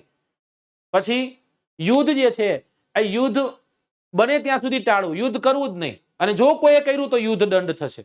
અન્ય પણ ઘણા બધા કારણો હતા. 4 મુખ્ય કારણો તમારી જીસીઆરટી માં આપેલી છે. રાઈટ? તો વર્સેલ્સની સંધિ થઈ ગઈ. નિશસ્ત્રીકરણની વાત કરવામાં આવી. વાંક કોનો કરે? જર્મનીનો વાંક હતો. તે કેમ આવું કર્યું? જર્મની કટઘરા પર ઉભો કર્યો. બોલાલ જર્મની, શું શું બધું લાવો અમારી પાસે. જર્મની કે મારો હું વાંક? એ યુદ્ધ કર્યું કે અમેરિકા ભેગું આવું કરાતું હશે? 6.5 અબજ પાઉન્ડનો દંડ આપો. જર્મની કે હશે ભાઈ, હવે થોડું ઓછું કરો. નહીં, જરાય ડિસ્કાઉન્ટ નહીં. બરાબર, કઈ વાંધો નહીં. જર્મની પાસેથી રૂર નામનો એક પ્રાંત છે આખો. ભારતનો રૂર પ્રદેશ એટલે છોટા નાગપુરનો પ્રદેશ, અહીંયા જર્મનીનો રૂર પ્રદેશ છે. રૂર નામનો પ્રદેશ અમને આપી દો. હાલો હાલો હાલો હાલો. શું કામ? તો કે ત્યાં સૌથી વધુ કોલસો મળતો. જર્મની કે આ તો રહેવા દો. નહીં, ત્યાંથી રૂર અને રાઇન નામની 2 નદીઓ નીકળે. રાઇન નામની નદી છે ને ઇન્ટરનેશનલ જળમાર્ગ માટે ખુલ્લી મૂકી દો. એ તો કે અમારી આંતરિક વાતો છે. નહીં કીધું રે. જર્મની કે હશે, કાંઈ વાંધો નહીં, કાંઈ વાંધો નહીં. રાઇન નામનો જે આખો વિસ્તાર છે ત્યાં તમારે ક્યાંય કિલ્લેબંધી કરવાની નહીં. અરે કે અમારા જગ્યા પર અમારે કિલ્લેબંધી નહીં કરવાની. આ નહીં કરું, ભૂલ થઈ ગઈ અમારી. 15 વર્ષ સુધી ફ્રાન્સનો કબજો રહેશે અહીંયા. હશે ભાઈ, હવે ભૂલ થઈ ગઈ. હવે સમજો, આ જ જર્મની પાસેથી ઓલા આલ્સેઝ અને લોરેન્સ નામના જે પ્રાંતો લઈ લીધા હતા એ અમને પરત આપો. દોસ્તો આટલું બધું એક દેશ સાથે થાય, દેશ ખોટો જ હતો, આટલું બધું એક દેશ સાથે થાય એટલે એના અંદર એ દેશમાં રહેલા જેટલા પણ લોકો છે એનો દાવાનળ ફાટી નીકળવાનો છે કે નહીં? દાવાનળ ફાટી. લોકોએ પ્રયત્ન કર્યા. યુનાઇટેડ સ્ટેટ્સ ઓફ અમેરિકાના પ્રેસિડેન્ટ હતા વુડ્રો વિલ્સન. એ વુડ્રો વિલ્સને કીધું બધા ભેગા થાવ ભાઈ, આ યુદ્ધ નથી કરવાનું થતું. રાષ્ટ્રસંઘની સ્થાપના કરે છે. 14 મુદ્દાનો કાર્યક્રમ રજૂ કરે, જેને પેરિસ શાંતિ પ્રક્રિયાના નામે ઓળખવામાં આવે છે. રાષ્ટ્રસંઘની સ્થાપના થાય, જેને આપણે ધ લીગ ઓફ નેશન કહીએ છીએ. એના અલગ અલગ એજન્ડાઓ નક્કી કરવામાં આવે કે આંતરરાષ્ટ્રીય શાંતિ અને સલામતીની જાળવણી રાખવી. આપણે દરેક રાષ્ટ્ર છે એ અન્ય રાષ્ટ્ર જે છે એની અખંડિતતાની જાળવણી કરવી. યુદ્ધ જે છે એનો ત્યાગ કરવાનો, યુદ્ધ નહીં કરવાનો બુદ્ધ ભગવાને ના પાડી છે. ઇન્ટરનેશનલ સંબંધો વિકસાવવાના, બરાબર, બોર્ડરો બંધ નહીં કરી દેવાની. ઇન્ટરનેશનલ ઝઘડાઓ છે ઝઘડાઓ મધ્યસ્થતાથી સોલ્વ કરવાના, ફગાવવાનું નહીં કોઈએ, બરાબર. અને જો આમાંથી અડચણરૂપ થશે તો એને બળવાખોર જાહેર કરી દઈશ. આ લીગ ઓફ નેશનના નિયમો હતા. પેરિસ શાંતિ પ્રક્રિયા થઈ, 14 મુદ્દાનો કાર્યક્રમ રજૂ થયો, રાષ્ટ્રસંઘની સ્થાપના થઈ 10 જાન્યુઆરી ઈસવીસન 1920 ની સાલમાં. સમજાઈ ગયું? બધું કમ્પ્લીટ છે, વાંધો નથી. વિશ્વયુદ્ધ એક અંત પામી ગયું, બધું બરોબર છે. પણ દોસ્તો આ જ લીગ ઓફ નેશન છે ને, એ જ કંઈક કારણ બન્યું પાછું વિશ્વયુદ્ધ બીજાનું. જાળવણી ન રાખી શક્યું, એના કોઈ માપદંડો નહોતા, એની પાસે પોતાની સેના નહોતી, આ બધું હતું. એટલા માટે હવે બધા દેશોમાં સરમુખત્યારશાહીની શરૂઆત. તેની શરૂઆત થઈ સરમુખત્યારશાહીની. હવે આપણે આવ્યા આપણા પ્રશ્ન નંબર 1 પર, અને એ પ્રશ્ન હતો દોસ્તો ફાસીવાદ. એની શરૂઆત થાય છે. ક્યાં શરૂઆત થાય? ઇટાલીમાં. ક્યાં શરૂઆત થાય? ઇટાલીમાં ફાસીવાદની શરૂઆત થાય છે. ઓકે સાહેબ. એ સાહેબ, આ ફાસીવાદ એટલે શું? ગમે એને પકડીને ફાંસી દઈ દેવાની? ના, ગમે એને પકડીને ફાંસી દઈ દેવાની નહીં. વિજેતા પક્ષે શું કર્યું હતું? 14 અબજ રૂપિયા ખર્ચ્યા, 60 લાખ લોકો મૃત્યુ પામ્યા. એટલે મિત્ર રાષ્ટ્રો જે છે એને એના મનગમતા પ્રદેશો છે એને લઈ લીધા, પેલા પૈસા લઈ લીધા, પછી ઘણા બધા લોકો મૃત્યુ પામ્યા. સામેવાળાના મિત્ર રાષ્ટ્રો પાસેથી મનગમતા પ્રદેશો લઈ લીધા. રાઈટ. હવે ઇટલીને કહી દીધું ઠેંગો. ઇટલીને કહી દીધું નહીં, મિત્ર રાષ્ટ્ર છે. ઇટલી એમાં હતું. સમજો. ઇટલી કે આ તો સાહેબ જબરું થઈ ગયું મારી હારે. મેં કીધું શું થયું? તો કે અમને ભેગો રાખ્યો, મને કે મોય કર્યો હરમેશ કે તમે આગળ હાલો, તમે આગળ હાલો. છેલ્લે અમારા ભાગે કાંઈ ન આવ્યું. સાહેબ આવું હાલતું હોય છે? કીધું તો તમારે બાંધવું પડે ભાઈ. એટલા માટે ઇટાલીના લોકો છે એ રોષે ભરાય છે. રાઈટ. અને એ ઇટાલીના લોકો રોષે ભરાય અને એની તક ઝડપે એક વ્યક્તિ જેનું નામ હતું બેનિટો મુસોલિની. કોણ હતો? જેનું નામ હતું બેનિટો મુસોલિની. અને આ બેનિટો મુસોલિની છે ને શું કીધું ખબર છે? કે ચિંતા ન કરો, હું સ્થાપના કરું છું, ફાસિસ્ટ પક્ષની સ્થાપના કરું છું. કયા પક્ષની સ્થાપના કરું છું? ફાસિસ્ટ પક્ષની સ્થાપના કરું. કાલ સવાર પ્રશ્ન પૂછી દે કે ફાસિસ્ટ પક્ષની સ્થાપના કોને કરી હતી? બેનિટો મુસોલિનીએ કરી હતી. પ્રશ્ન પૂછે કે ફાસિસ્ટ પક્ષ છે એ ફાસિસ્ટ પક્ષ નું રાજ્ય ચિહ્ન કયું હતું? તો કે લાકડીની ભારી અને કુહાડી. શું હતું? લાકડીની ભારી અને કુહાડી. દોસ્તો, વિશ્વના ઇતિહાસમાંથી જેટલા પ્રશ્ન પૂછાય છે ને, આજનો લેક્ચર આખો જોઈ લીધો ને એટલે ખતમ. મને બહુ સારી રીતના ખબર છે. હમણાં ABCD એબી કરો, એ કરીને વિયો જાવ તો તમને બહુ મજા આવે. પણ મને નથી, ઓછા આવે તો વાંધો નથી. 1000 નથી થયા ને, આજે હું જરાય ઉગ્ર નથી બનવાનું. કારણ કે અત્યારે જે કન્ટેન્ટ નીકળે છે ને, કન્ટેન્ટ નગર નીકળશે નહીં. આ વસ્તુને યાદ રાખવી બહુ અઘરી છે. પ્રયત્ન કરજો એક વખત આમાંથી જેટલું મેં કીધું એમાંથી અડધું યાદ રાખવાનું. રાઈટ. સમય લઈ લેશે તમારો, પ્રિપેરેશન એવડી લઈ લે છે, રાતના ઉજાગરા કરવા પડે છે, ત્યારે બધું યાદ રહેશે. શું કામ યાદ રાખું છું? મારે મુસોલિની ભેગું બેઠક જ નથી કરવાની, ક્યારેય નથી કરવાની જિંદગીમાં. સમજો. કારણ કે મારે પરીક્ષા જ નથી દેવાની. મારો છોકરાની સામે જયારે મુસોલિની આવે ને ત્યારે સીધો મુસોલિની સાથે વાટાઘાટ કરી શકે એવું. મોદી સાહેબની એક વાત છે ને કે 1 નેશન, 1 આધાર કાર્ડ ને 1 પેન્શન ને બધું 1. હકીકતમાં સૌથી પહેલા મુસોલિનીએ વાત કીધી હતી કે એક પક્ષ અને એક નેતા. આ એનું સૂત્ર હતું. એનું સૂત્ર શું હતું? એક પક્ષ એક નેતા. એવું નહીં એક પક્ષ અનેક નેતા નહીં, એ પાર્ટી હંમેશા ભાંગે. એક પક્ષ અને એક નેતા. હે સાહેબ, મુસોલિની હતો, એ મુસોલિની પાસે સૈન્ય હતું, કેવા કલરના કપડા પહેરતો? બ્લેક કલરના. એનો ડ્રેસ કેવો હતો? ઓફિશિયલ ડ્રેસ કોડ કેવો હતો? બ્લેક કલરનો. આમાં પ્રશ્ન પૂછે સ્થાપના ફાસિસ્ટ પક્ષની સ્થાપના કોની કરી? બેનિટો મુસોલિનીએ કરી. ઇટલીમાં ફાસીવાદનો જન્મ થયો. શું કામ જન્મ થયો? પાછળનું કારણ તમે જાણ્યું. લાકડીની ભારી અને કુહાડી એનું રાજ્ય એ ચિહ્ન રહેતું હતું. એક પક્ષ એક નેતા જે છે એ એનો મોટો રહેતો હતો અને બ્લેક ડ્રેસ છે પહેરી અને એ લોકો નીકળી જતા હતા. ડન? કમ્પ્લીટ? સાહેબ, આ ફાસિસ્ટની વાત કરી, ફાસીવાદની વાત કરી રહ્યા છો. સાહેબ, આ ફાંસીનો મતલબ શું થાય? ઓલી માથડે ચડાવી દીધી નહીં. ફાસિસ્ટ છે ને એક શબ્દ ઉપરથી ઉતરી આવ્યો છે, ઇટાલિયન શબ્દ છે, જેને આપણે કહીએ છીએ પ્રોસેસ. શું કહીએ છીએ? પ્રોસેસ નામનો શબ્દ. સાહેબ, આ પ્રોસેસ નામના શબ્દનો મતલબ શું થાય છે? પ્રોસેસ નામના શબ્દનો મતલબ થાય છે બધું વસ્તુ પર રાજ્યનો માત્ર અધિકાર. જેટલી પણ વસ્તુ છે એના પર કોનો અધિકાર? બધી વસ્તુ પર રાજ્યનો અધિકાર. હવે આપણે જોઈ જ લેવું છે કે જે પૂછી લ્યો તમને ઠીક લાગે ને ત્યાંથી. અમે તૈયાર છીએ. બરાબર? વિશ્વની ભૂગોળ પૂછો કે વિશ્વનો ઇતિહાસ પૂછો, અમે તૈયાર છીએ. બરાબર? તમે પૂછી લો તમને ઠીક લાગે ત્યાંથી. બધી વસ્તુ ઉપર રાજ્યનો અધિકાર. ઇટાલિયન વર્ડ છે પ્રોસેસ, એના ઉપરથી ફાસિસ્ટ શબ્દ આવ્યો. જે પક્ષની સ્થાપના બેનિટો મુસોલિનીએ કરી હતી. લોકો ઉશ્કેરાયા હતા એટલા માટે. વિજેતા પક્ષે 12 અબજ ખર્ચ્યા, 60 લાખ લોકો ઇટલીના વ્યા ગયા. મિત્ર રાષ્ટ્રે કાંઈ ગમતો પ્રદેશ લઈ લીધા, એને કાંઈ ન દીધું તો કે ઠેંગો. એટલે ઇટલીમાં ફાસીવાદની સ્થાપના થઈ.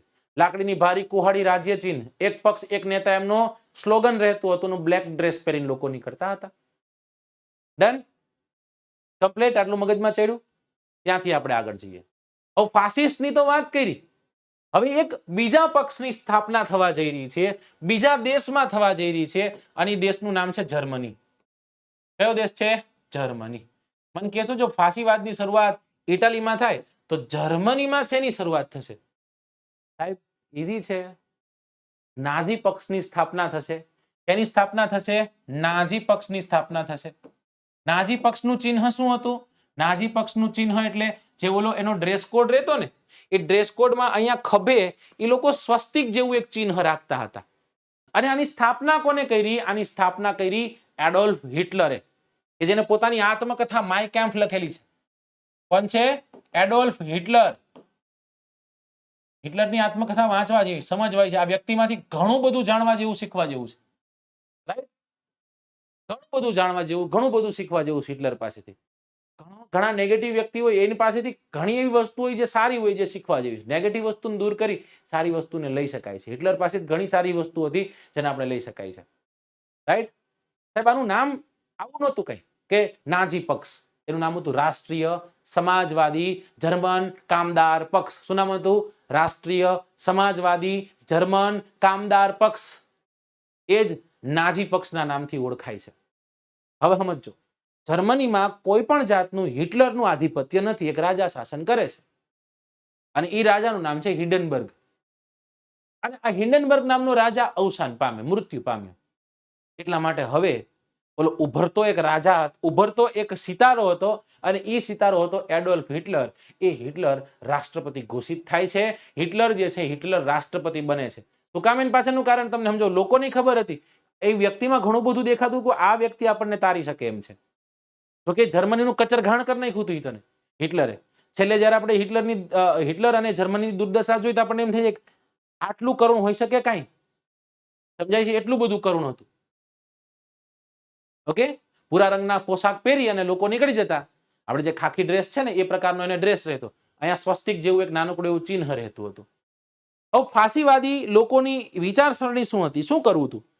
એ લોકોને સૌથી પહેલા તો યુરોપિયનમાં જે યહૂદીઓ છે એને ગમે એમ કરીને નાશ કરવો છે. ત્યાં જે જીપ્સીઓ છે ને ગમે એમ કરીને નાશ કરવો છે. અસ્થિર મગજના જેટલા છે એનો નાશ કરવો. આ એમનો મુખ્ય મનસૂબો હતો.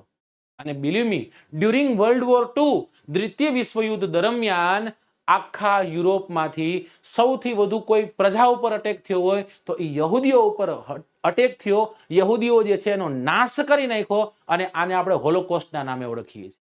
કેના નામે ઓળખીએ છીએ? હોલોકોસ્ટ. તો ઘણા શબ્દો છે. હોલોકોસ્ટ આવ્યું, બેકબોન નામની સંસ્થા આવી. રાઈટ? તો આવા બધા શબ્દો છે, શબ્દોને પણ સાથે સાથે તમારે જોતા જવાના છે. ઇટાલીમાં શું થયું? ઇટલીમાં શું થયું હતું? હા, એ જ તે. શું થયું? ફાસીવાદ થયો ને. અહીંયા નાઝી પક્ષની સ્થાપના થઈ ને. એક છે ઇટાલી, એક છે જર્મની, હવે એવું જાપાન. હવે માર્કેટમાં કોણ આવ્યું? ત્રીજા નંબરનો દેશ જાપાન. હવે જાપાન નામનો દેશ છે ને, એ દેશને વાંધો હતો મિત્ર રાષ્ટ્રો સાથે. જાપાનને શું વાંધો હતો સમજો. ઈસવીસન 1919માં થયેલી ટ્રીટી ઓફ વર્સેલ્સમાં ચીનનો ઘણો ખરો વિસ્તાર હતો. જાપાનને એવું હતું કે આ વિસ્તાર અમને આપશે, કારણ કે જાપાનનું ઓલરેડી આધિપત્ય હતું. યાદ કરો, મેં તમને કીધું હતું કે જયારે અફીણ વિગ્રહો થયા હતા ત્યારે જાપાનને પગ પેસારો તો કરી ગયું હતું, પરંતુ અહીંયા જાપાનને મળ્યો ઠેંગો.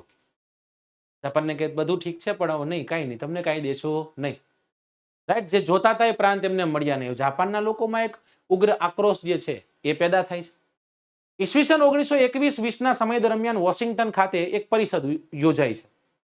એમાં અમેરિકા અને ઇંગ્લેન્ડ એના નૌકાદળ જે છે એ નૌકાદળના 35% જેટલા નૌકાદળને તે પરમિશન આપે છે. 35% જેટલું જ તમારે રાખવાનું, જાપાનને કહી દીધું. રાઈટ? અલગ અલગ ટાપુઓ, જેમાં કે સખાલિન નામનો ટાપુ છે, સાઇબિરિયાના ટાપુ છે, એ જાપાન પાસે હતા એ લઈ લીધા. લાવો, આઈ લાવો.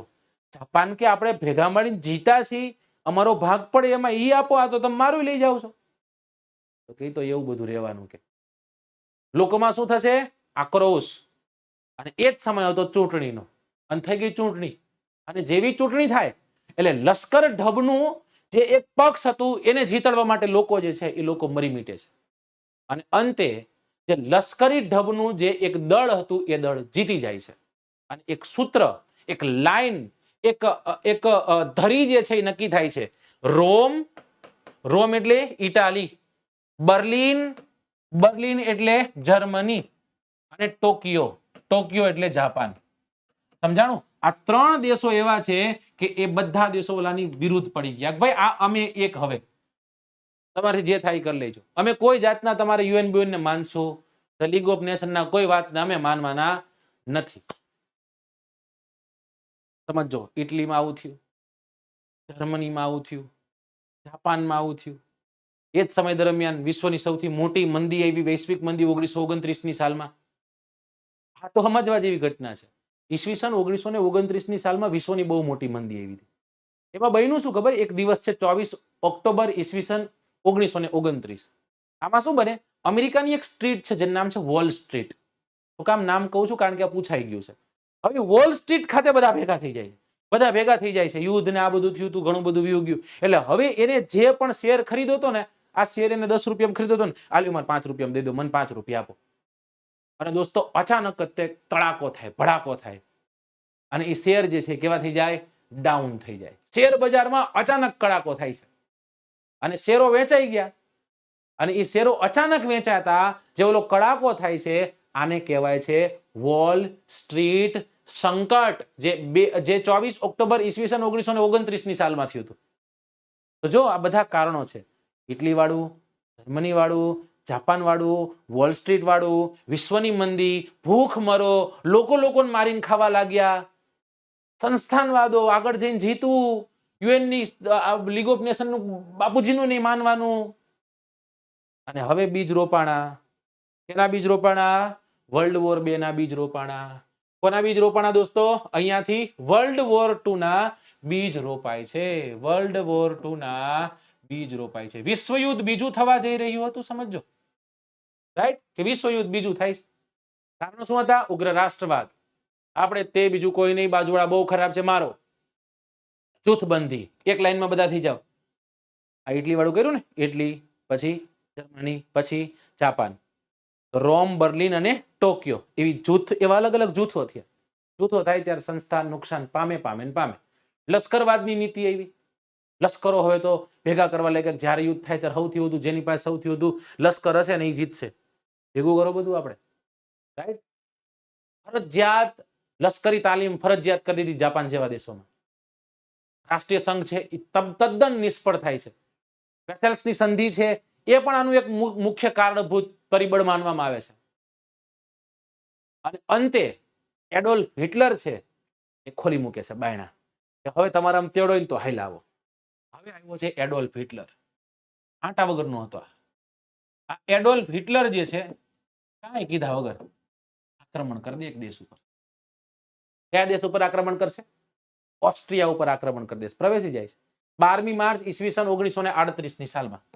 12મી માર્ચ ઈસવીસન 1938. જો વિશ્વયુદ્ધ બીજું 1939 થી શરૂ થાય છે.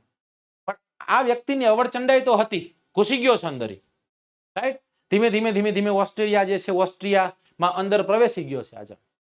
બરાબર? ધીમે ધીમે આગળ જતા એ જ તે ઈસવીસન 1938ની સાલમાં ચેકોસ્લોવાકિયા નામનો એક વિસ્તાર છે એને પોતાના હસ્તગત લઈ લે છે. બરાબર? એ પોતાના હસ્તગત લઈ લીધો. પછી શું થાય છે? લિથિયોના જે છે એનું એક મેમલ નામનું બંદર છે એ પોતાના હસ્તગત લઈ લે ઈસવીસન 1939ની સાલમાં. કયું? લિથિયોનિયા જે છે એનું એક મેમલ નામનું બંદર. ચેકોસ્લોવાકિયા ઈસવીસન 1938માં 1938ની સાલમાં ઓસ્ટ્રિયામાં પ્રવેશ તોડી નાખે એવી આક્રમક નીતિ સાથે એડોલ્ફ હિટલર જતો હતો. આખું વિશ્વ છે ને પોતાના હસ્તક લઈ લીધું ને એવી રીતના જતો જો જણો. રાઈટ? હવે બીજું કારણ છે, આ તો હતું જ તે. આની સાથે સાથે જર્મનીએ, આ જર્મની જે છે એ જર્મનીનું બીજું એક કાવતરું કહું, એનો વિશ્વયુદ્ધ બીજાનું એક મુખ્ય પરિબળ બીજું તમને કહી દઉં તો આ જર્મની જે છે જર્મની હવે પોલેન્ડ ઉપર આક્રમણ કરી દે છે. એની ઉપર આક્રમણ કરી દે છે? પોલેન્ડ ઉપર આક્રમણ કરી દે. યાદ કરો પોલેન્ડ ઉપરનું આક્રમણ. પોલેન્ડ ઉપરનું આક્રમણ થયું હતું, ત્યાંથી પછી લોકો આવ્યા હતા, પછી અમારા દિગ્વિજયસિંહ બાબુએ હાંચવા હતા, એના કારણે બાલાછડી ખાતે એક આખી સૈનિક સ્કૂલ છે, વર્ષો સુધી અહીંયા રહ્યા હતા. એટલા માટે આ વખતે જ્યારે રશિયા યુક્રેન વોર થયું, યુક્રેન જે છે પોલેન્ડ સાથે સરહદ બનાવે, પોલેન્ડના લોકો રાહ જોઈને બેઠા હતા ક્યારે ભારતીય વિદ્યાર્થીઓ અંદર આવે ને અમે એમની ધ્યાન રાખીએ. સમજાણું? કારણ કે ઇતિહાસ છે ને, ઇતિહાસ હંમેશા દોહરાણો છે. આ લોકોએ સારું કામ કર્યું છે એ લોકોએ ધ્યાન રાખ્યું છે. આ એના એક પુરાવાઓ છે. સમજાય છે? હવે શું થયું તો કે એ જ વિશ્વયુદ્ધનું કારણ, એ જ વિશ્વયુદ્ધ થઈ ગયું. 1 સપ્ટેમ્બર ઈસવીસન 1939 ની સાલ, પોલેન્ડ ઉપર જર્મનીનું આક્રમણ, વિશ્વયુદ્ધ 2 નો આરંભ. દે ભીખા દે.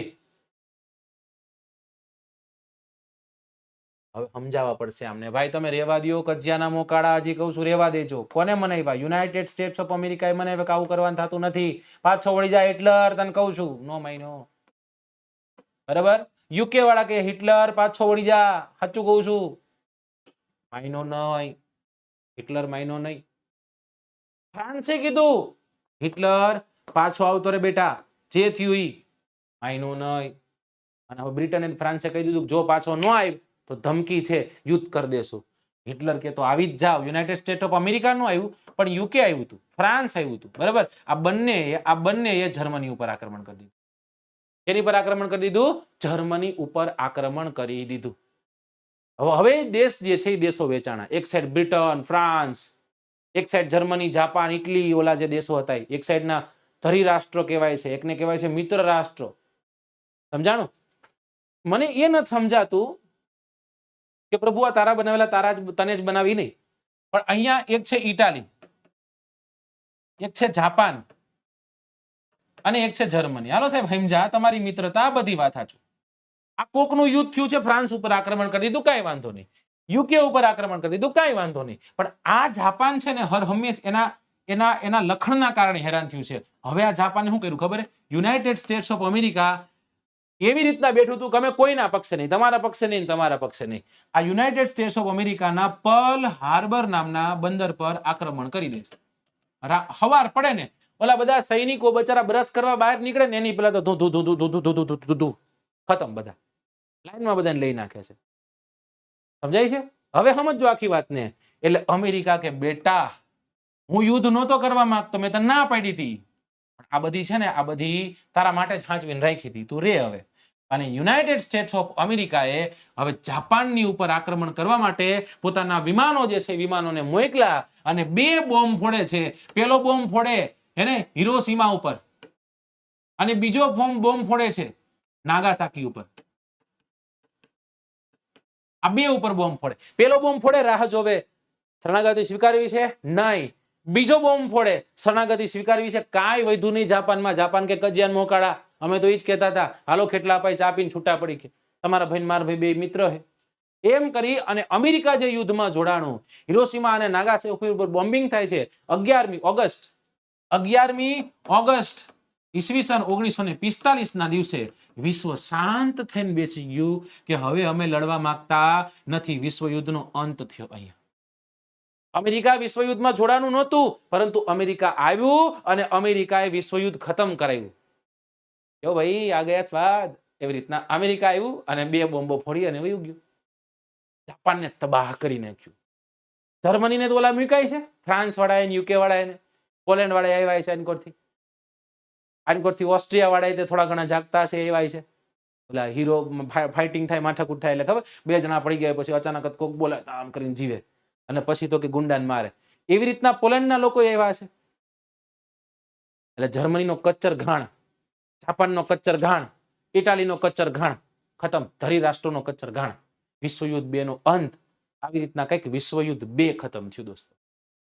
1 કલાકના આખા લેક્ચરમાં મેં તમને એક જ વાત સમજાવી અને એ શું હતું? વિશ્વયુદ્ધ કઈ રીતના થયા. આશા રાખું છું કે લગભગ મને જ્યાં સુધી ખ્યાલ હશે ત્યાં સુધી કે તમે આને નહીં સમજાવો ક્યાંય. આજનો મારો ઉદ્દેશ જ એ હતો કે 1 કલાક, 1.25 કલાક, 1.5 કલાક ભણાવું, પણ એવું મસ્ત ભણાવી દઉં સાહેબ કે અહીંયાથી પ્રશ્ન પૂછાય. આ તમે 2 કે 3 વાર તમે ભણશો ને, જોશો ને, એટલે ખાતરી સાથે કહું છું કે આ બધું તમે બહુ સરસ રીતના ભણાવી શકશો ને એવી રીતના તમને સમજાઈ જશે. નો સમજાય એની ગેરંટી હું લઉં. ચાલો ડન.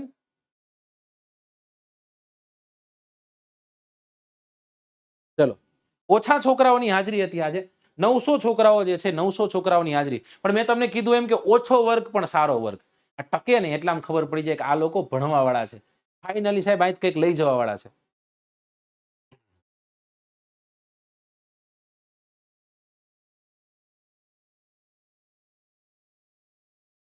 મેં આ 6 મહિના પહેલા સમજેલ પણ અત્યારે સમજાણું.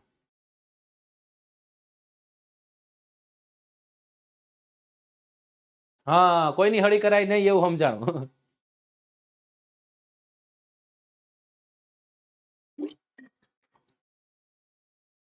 ચલો હવે ક્વેશ્ચન્સ છે ને આપણે લઈ લઈએ. ઓકે, તો here we go. Next question on your screen. પાછી વાત છે, જે છે એ જ બધી વાતો છે, બરાબર. એટલે હવે આ કોઈ એક્સપ્લેનેશન લેવાનું નથી. એની પહેલા જો તમે રાજકોટ આવી અને તૈયારી કરી રહ્યા છો કે રાજકોટમાં તૈયારી કરી રહ્યા છો, બહુ જલ્દી જે ઓલા શંખનાદો ફૂંકાણા છે એ શંખનાદોમાં એક છે જુનિયર ક્લાર્ક અને એક છે તલાટી. તો જુનિયર ક્લાર્ક અને તલાટીની આપણે વેબ સંકુલ રાજકોટ ખાતે ફ્રી મોક ટેસ્ટનું આયોજન કરેલું છે. તો જેટલા પણ વિદ્યાર્થીઓ ઈચ્છુક છે એ સંસ્થાના નંબર પર તમારે કોલ કરવાનો છે 77 77 91 22 55 ને 77 77 91 72 55. તમારું નામ નોંધાવાનું છે, તમારે તમારી હોલ ટિકિટ છે એ સંસ્થા પર આવીને લઈ જવાની છે. 3 દિવસ રહેશે, 12મી માર્ચના દિવસે, 19 માર્ચના દિવસે અને 26મી માર્ચના દિવસે એકદમ તદ્દન ફ્રી રાજકોટ મુકામે આ 3 મોક ટેસ્ટોનું આયોજન કરેલું છે. આ જે મારા વિદ્યાર્થીઓ રાજકોટ ખાતે છે, તૈયારી કરે છે, છેલ્લી ઓપ દેવા માંગે છે, એવા વિદ્યાર્થીઓ માટે આ સ્પેશિયલ ડિઝાઇન કરેલા મારા દ્વારા, અલગ અલગ શિક્ષકો દ્વારા, વેબ સંકુલની નિષ્ણાંત ફેકલ્ટી દ્વારા તૈયાર કરેલા પેપર છે. પરીક્ષા પહેલા સ્વમૂલ્યાંકનની ઉત્તમ તક, પરીક્ષા જેવો જ માહોલ આપીશું અને નવી પદ્ધતિ મુજબ આપણે પેપર સેટ કર્યું છે અને પરીક્ષા પહેલા એક આખરી પરીક્ષા લેવા માટે તમારી સમક્ષ આવ્યો છું. દોસ્તો, ખાતરી સાથે કહું છું, આનું માર્કેટિંગ મસ્ત કરી શકીશ કેમ કે ફ્રી મૂક્યું છે, બરાબર. એક જ ઈચ્છા છે કે તમે આવો અને તમામાં જોડાઓ, બરાબર. ચલો આગળ જઈએ. જર્મન પ્રજા હિટલરને શું માનતી હતી? ફેક્ટોઝમ, ત્યારબાદ છે ફ્યુહરર, ત્યારબાદ છે ફેક્શન કે પછી ફેક્યુહર? આદિયો જવાબ લ્યો. સર જીસીઆરટી એટલે લોઢાના ચણા ચાવવા. અચ્છા, ચલો. યસ, હવે ગોધરા જે આપણું જ્ઞાન ગુરુકુલ હતું એનું નામ વેબ સંકુલ રાજકોટ થઈ ગયું છે. તો જે વિદ્યાર્થીઓ ક્યાંક વેબ સંકુલ રાજકોટ જોવો તો એ વિચાર લેવાનું, તમારી જ સંસ્થા છે વેબ સંકુલ રાજકોટ. જે જ્ઞાન ગુરુકુલ પહેલા હતું, હવે એ વેબ સંકુલ રાજકોટના નામે ઓળખાય છે. અને બહુ જલ્દી નેક્સ્ટ વીક થી આપણે ત્યાં પણ રેગ્યુલર રોજ કંઈક લાઈવ તમારી સમક્ષ લઈને આવીશ. હું નહીં, આખી ટીમ લઈને આવશે. ઓકે, અહીંયા સાચો આન્સર શું આવશે? ફેક્યુહર આવશે. શું આવશે? ફેક્યુહર. ક્યાંક વાંચેલું હોય એવું મને લાગે છે, બરાબર. એડોલ્ફ હિટલર જે છે એની નીતિ, નાઝી પક્ષની એને સ્થાપના કરી. લોકો જે છે લોકો એનો મસીહા માનતા હતા. શું કહેતા? એનો મસીહા છે. એટલે એક શબ્દ વાપરે છે અને શબ્દ છે ફેક્યુહર નામનો શબ્દ. કયો શબ્દ વાપરે છે? ફેક્યુહર નામનો શબ્દ જે છે એ એડોલ્ફ હિટલર માટે વાપરે છે. આ વાતને તમારે યાદ રાખવાની છે. બીજું કાંઈ નથી. નાઝી પક્ષ કઈ રીતના સ્થપાણું, મેં તમને જે કીધી એ જ કથા છે. અહીંયા કોન્સ્ટેબલની પણ તૈયારી કરનારા વિદ્યાર્થીઓ, હવે આપણે નથી પ્રમોશન કરવું, પછી ક્યારેક. દ્વિતીય વિશ્વયુદ્ધ પછી ચીનમાં કોના નેતૃત્વ નીચે સામ્યવાદી સરકારની સ્થાપના થઈ હતી? માઓ ત્સે-તુંગ, બાન કી મૂન, સિયા યાત્સુન કે પછી સિમો યાત્સેન? છે ને, ઈઝી એકદમ. પીડીએફ મળી જશે આની, ચિંતા કરતા નહીં. આપણે ભણી ગયા. રશિયામાં એક ક્રાંતિ થઈ હતી ઈસવીસન 1917માં, બોલ્શેવિક ક્રાંતિ. એટલે રશિયામાં બોલ્શેવિક ક્રાંતિ થઈ એટલા માટે રશિયા કે ભાઈ વિશ્વયુદ્ધ એકમાંથી હું નીકળી જાઉં છું, અમારા ઘરે માથાકૂટ થઈ. અમેરિકા કે હું અંદર આવી જાઉં છું. યાદ છે? હા, બરાબર ને. તો એ સામ્યવાદી જે છે એ સામ્યવાદી ધોરણે ભાવિ વિકાસ જે છે એના પર ઝડપથી આગળ જે પ્રગતિ હાંસલ કરવી અને વિશ્વ સાથે પોતાના ડગ ભરવા એવી આશાઓ સાથે ચીન જે છે એ ચીનમાં માઓ ત્સે-તુંગના નેતૃત્વ હેઠળ એક સામ્યવાદી સંસ્થા જે છે એની સ્થાપના થઈ છે, રાઈટ. તો ચીનમાં સામ્યવાદની સ્થાપના કોના સમય દરમિયાન થાય? તો વ્યક્તિનું નામ છે માઓ ત્સે-તુંગ. બાન કી મૂન નહીં. બાન કી મૂન શબ્દ ક્યાંક સાંભળ્યો છે પણ એ બીજું છે. રશિયામાં થયેલી બોલ્શેવિક ક્રાંતિ ઈસવીસન 1917 એ સામ્યવાદી ધોરણે ભાવિ વિકાસ પર ઝડપથી કંડારી જે પ્રગતિ હાંસિલ કરી તેનાથી વિશ્વભરના ઘણા રાષ્ટ્રો પ્રભાવિત થયા. ચીન પણ પ્રભાવિત થયેલું. દ્વિતીય વિશ્વયુદ્ધ પછી જાપાનની શક્તિ ક્ષીણ થઈ ગઈ. અમેરિકાએ તોડી નાખ્યું જાપાનને. આ સંજોગોમાં ચીન જે છે એ ચીને પોતાનો પ્રભાવ જે છે એ પોતાનો મતલબ ચીન પર જાપાનનો પ્રભાવ હટી ગયો અને એનો લાભ લઈ ચીનમાં માઓ ત્સે-તુંગના નેતૃત્વ તળે ચીનમાં એક ક્રાંતિ થઈ અને સામ્યવાદી જે છે એ સામ્યવાદી શાસનની સ્થાપના થાય છે. પ્રશ્ન નંબર 4, વિશ્વભરમાં દર વર્ષે કયા દિવસે યુએન દિવસ ઉજવવામાં આવે છે? 25મી જાન્યુઆરી, 24મી ડિસેમ્બર, 24મી ઓક્ટોબર કે 24મી નવેમ્બર?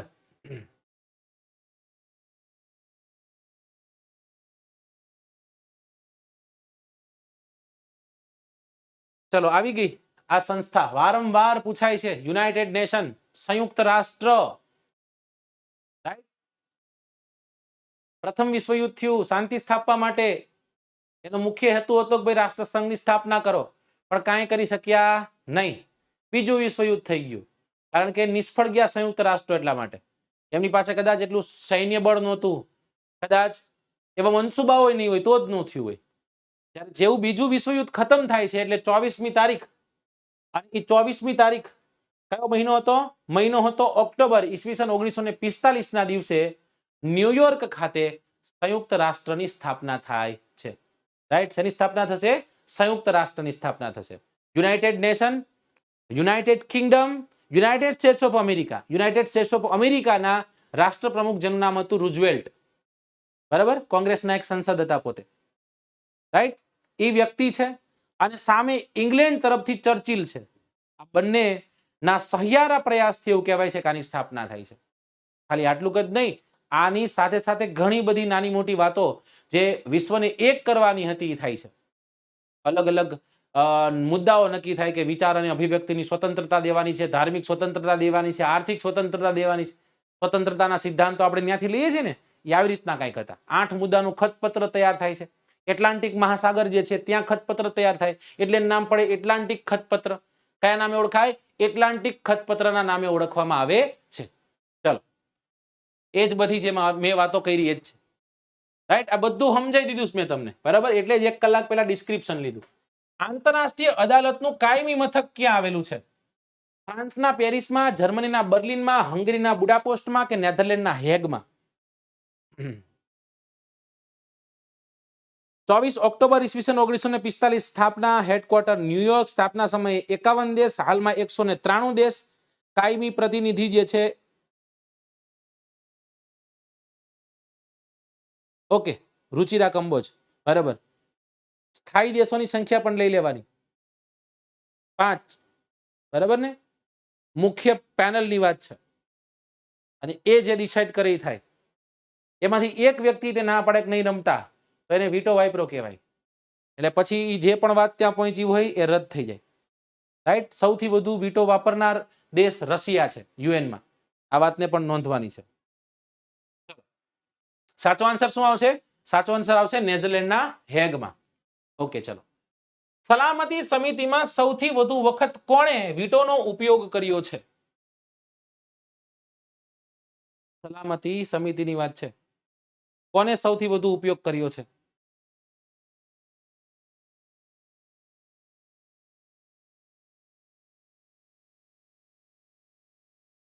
ચલો,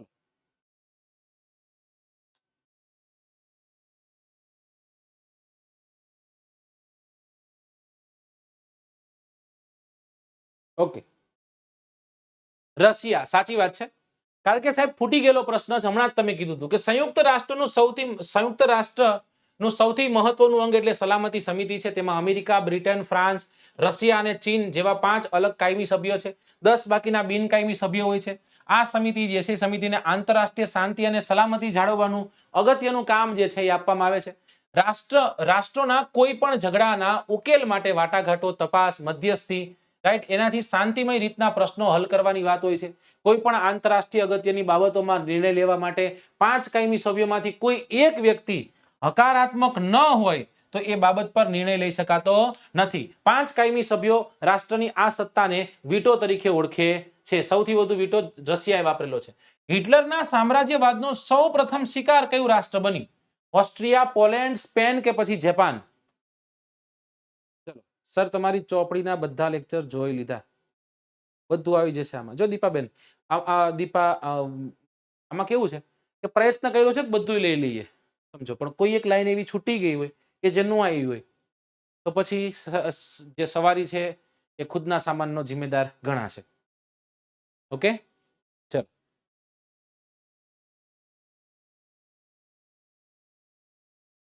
રવિવારને દિવસે પાછા આપણે મળવાના છીએ અને ત્યારે ફરી એક વખત ફળકતા પ્રશ્નોની રમખાણ ચાલુ થશે. આ દિવસે હું બધા મિક્સ ભજીયા લઈ આવવાનો છું. કેવા ભજીયા લઈ આવવાનો છું? મિક્સ ભજીયા લઈ આવવાનો છું. એક મોક ટેસ્ટ જેવું આપણે કરવું છે. 100 માર્કની મોક ટેસ્ટ તમારી સમક્ષ લઈ આવું. સાચો આન્સર શું છે દોસ્તો? સાચો આન્સર અહીંયા ઓસ્ટ્રિયા છે. ઘૂસી ગયો હતો ને? એડોલ્ફ હિટલર સામ્રાજ્યવાદી મહત્વકાંક્ષાઓ. હિટલર બીજા વિશ્વયુદ્ધના પાયામાં હતો. તે ઉગ્ર રાષ્ટ્રવાદી અને સૈનિકવાદી માણસ રહેતો હતો. રાઈટ. માટે તે કોઈ પણ હિસાબે જર્મનીની એકતા, સ્થિરતા અને સમૃદ્ધિ ચાહતો હતો. હિટલરના સામ્રાજ્યવાદનો સૌથી પહેલો શિકાર ઓસ્ટ્રિયા બને છે. હિટલરે જર્મન સેના સાથે ઓસ્ટ્રિયામાં પ્રવેશ કર્યો ક્યારે? 12 માર્ચ ઈસવીસન 1938 ત્યારબાદ 1 ઓક્ટોબર ઈસવીસન 1938ની સાલમાં ચેકોસ્લોવાકિયા પર તે કબજો કરે છે. એની પછી 1939માં લિથિયનિયા જે છે એનું મેમ્બલ નામનું બંદર છે એને કબજે કરે છે. રાઈટ. અને આમ વિશાળ જર્મન રાષ્ટ્રનું તેણે સર્જન કર્યું હતું. હિટલરની સામ્રાજ્યવાદી નીતિ દ્વિતીય વિશ્વયુદ્ધ માટે મુખ્ય જવાબદાર ગણાતી હતી. દ્વિતીય વિશ્વયુદ્ધમાં કયો રાષ્ટ્ર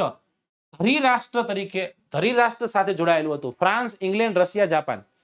સમજાવી દીધું છે, યાદ કરજો.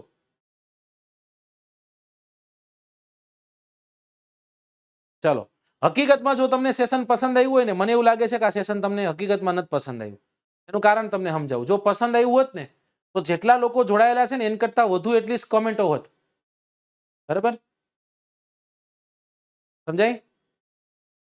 અત્યારે 900 ઉપર છોકરાઓની હાજરી છે તો કેટલી કોમેન્ટ, કેટલી લાઈક હોવી જોઈએ ખબર છે? 2000 ઉપર લાઈક હોવી જોઈએ, મને એટલી ખબર છે. કેટલા ટાઈમથી ચાલુ છે?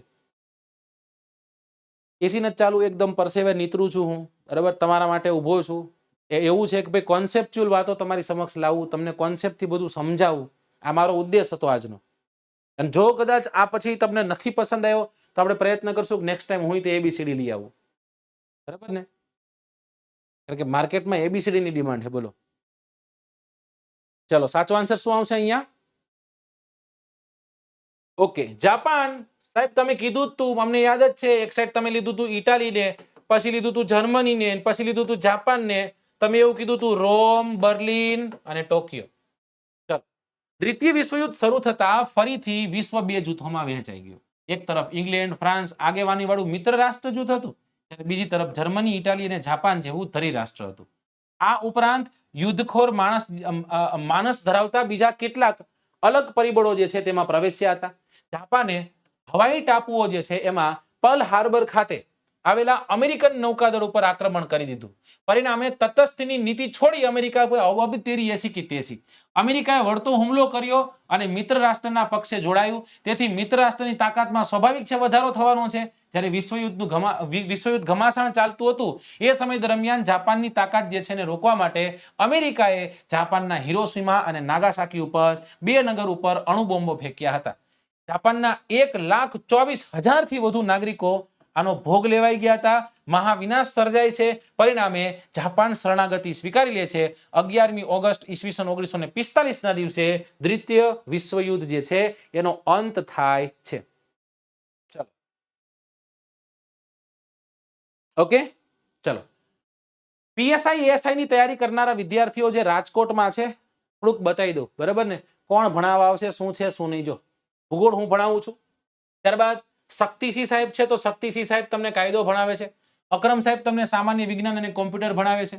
મહેશ સોલંકી સાહેબ તમને ગુજરાતી ભણાવવા આવવાના છે. રાજકોટની વાત છે. બ્રિજરાજસિંહ સાહેબ તમને બ્રિજરાજસિંહ ગોહિલ સાહેબ છે તમને ગુજરાતી સાહિત્ય ભણાવવાના છે. દક્ષિત ગોસ્વામી સાહેબ તમને ભારતનો ઇતિહાસ ભણાવવાના છે. હરદેવસિંહ ઝાલા બંધારણ ભણાવશે. સતીશ કોતર સાહેબ સાંસ્કૃતિક વારસો, Anita John madam English, Juvansinh Jadeja સાહેબ આપણો ગુજરાતનો ઇતિહાસ ભણાવશે. બરાબર? અને આ જુવાનસિંહ જાડેજા ઇતિહાસ ભણાવશે ગુજરાતનો. ભારતનો કોણ ભણાવે છે? દર્શિત સાહેબ. એક ફેકલ્ટી રહી ગયા છે બારોટ સાહેબ, જે તમને મેથ્સ અને રીઝનિંગ ભણાવશે. તો તમે ઈચ્છુક છો તો સ્ટાર્ટ થઈ ગઈ છે, આવી જવાનું. આપણે બીજી વાતોમાં નથી જવું, ક્વેશ્ચન તરફ આવી જઈએ કે સંયુક્ત રાષ્ટ્રની આર્થિક અને સામાજિક સમિતિની કુલ સભ્ય સંખ્યા કેટલી હતી? 57, 54, 48, 51.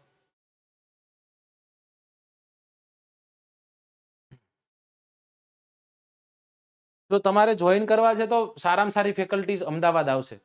હું બધી જગ્યાએ ન જઈ શકું, સમજો. લગભગ ઘરે જ કાઢી મૂકે. સર એપ્લિકેશન મોબાઈલથી, ટીવીમાં, મિરર સિસ્ટમથી ઉપડે એવું વિનંતી. આ બધી વાતો તમારી યાર હેલ્પલાઇનમાં ફોન કરવાનો. ચલો, શું સાચો આન્સર છે? 54 જે છે 54 સાચો આન્સર છે. હમણાં જ આપણે કદાચ વાત કરી હતી. રાઈટ? આર્થિક અને સામાજિક સમિતિ છે એમાં 54 સભ્ય છે. સામાન્ય રીતના શું થતું હોય 2/3 જેટલા 3 વર્ષે ચૂંટાતા હોય છે. આ સમિતિ ધર્મ, જાતિ, પ્રદેશ કે પછી ભેદભાવ વગર વિશ્વના તમામ રાષ્ટ્રની પ્રજા છે એનું જીવન ધોરણ કઈ રીતના ઊંચું જાય ને એવા પ્રયત્ન થાય. પાકિસ્તાન ન હોય કેમ કે નીચું જવા તરફ લઈ જાય.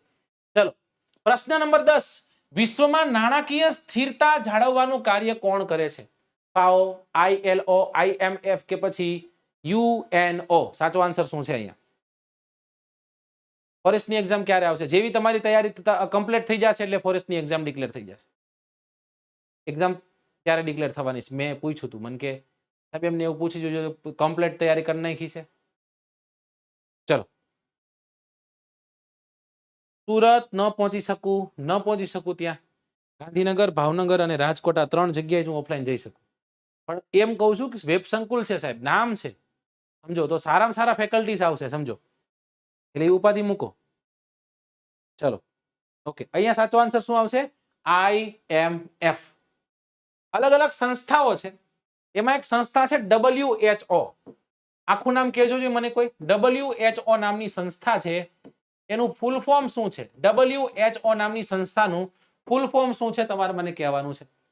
ગુજરાતીમાં આને વિશ્વ આરોગ્ય સંસ્થા કહીએ છીએ, અંગ્રેજીમાં આને વર્લ્ડ હેલ્થ ઓર્ગેનાઇઝેશન તરીકે ઓળખીએ છીએ. ઓકે ના? ડન. ત્યારબાદ છે IMF. IMF નું પૂરું નામ તમારે કહેવાનું છે. WHO એટલે વર્લ્ડ હેલ્થ ઓર્ગેનાઇઝેશન. તો IMF એટલે શું? IMF એટલે આંતરરાષ્ટ્રીય બેંક તથા નાણાં ભંડોળ. પણ અંગ્રેજીમાં શું કહે છે કવિ એ મારે જોવું છે. World health organisation. Very good. who I am. Okay મેં જે પ્રશ્ન પૂછ્યો એનો તમારે જવાબ દેવાનો છે.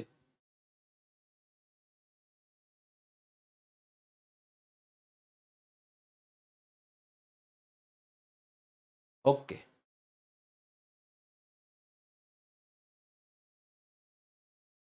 International monetary fund. International monetary fund લગભગ લોકો સાચો આન્સર કરે છે. રાઈટ. નાણાકીય સ્થિરતા લાવવાનું કામ કોનું છે? IMF નું છે. વિશ્વ છે એમાં આરોગ્યની દેખરેખ કોણ કરવાનું છે? WHO કરવાનું છે. ત્યારબાદ એક સંસ્થા છે ફાઓ. આનું ફૂલ ફોર્મ શું તમે મને કહેજો. ફાઓ નામની સંસ્થા છે એનું પૂરું નામ શું છે તમારે મને કહેવાનું છે.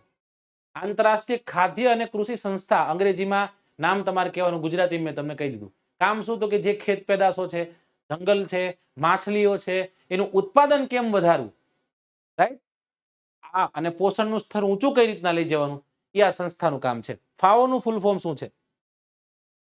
International monetary fund. Very good. IMF નું ફૂલ ફોર્મ તમે કરી ગયા.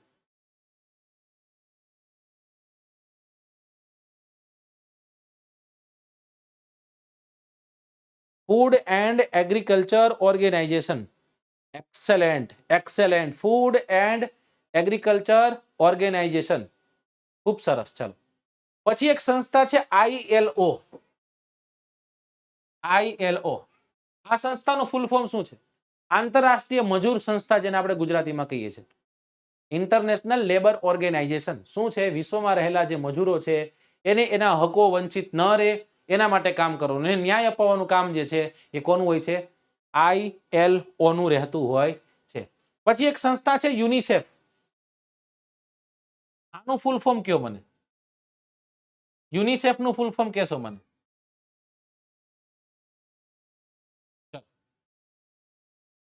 બાળકો માટે જે છે, બાળકો માટે પૈસા ભેગા કરતી સંસ્થા છે અને વિશ્વમાં બાળકોનું સ્વાસ્થ્ય કઈ રીતના સુધરે, એને પૌષ્ટિક ખોરાક અપાવવાનો છે, એને શિક્ષણ અપાવવાનું છે, માનસિક રીતના સ્થિર કરવાનો છે, રાઈટ. આ બધું કામ કોણ જોશે? તો કે યુનિસેફ જોશે. તો યુનિસેફ નું પૂરું નામ શું છે?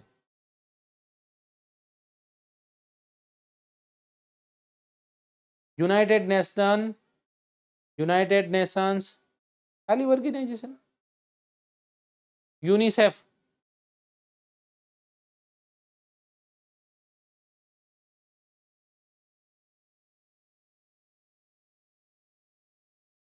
ચલો હજી સાચો આન્સર નથી આવ્યો.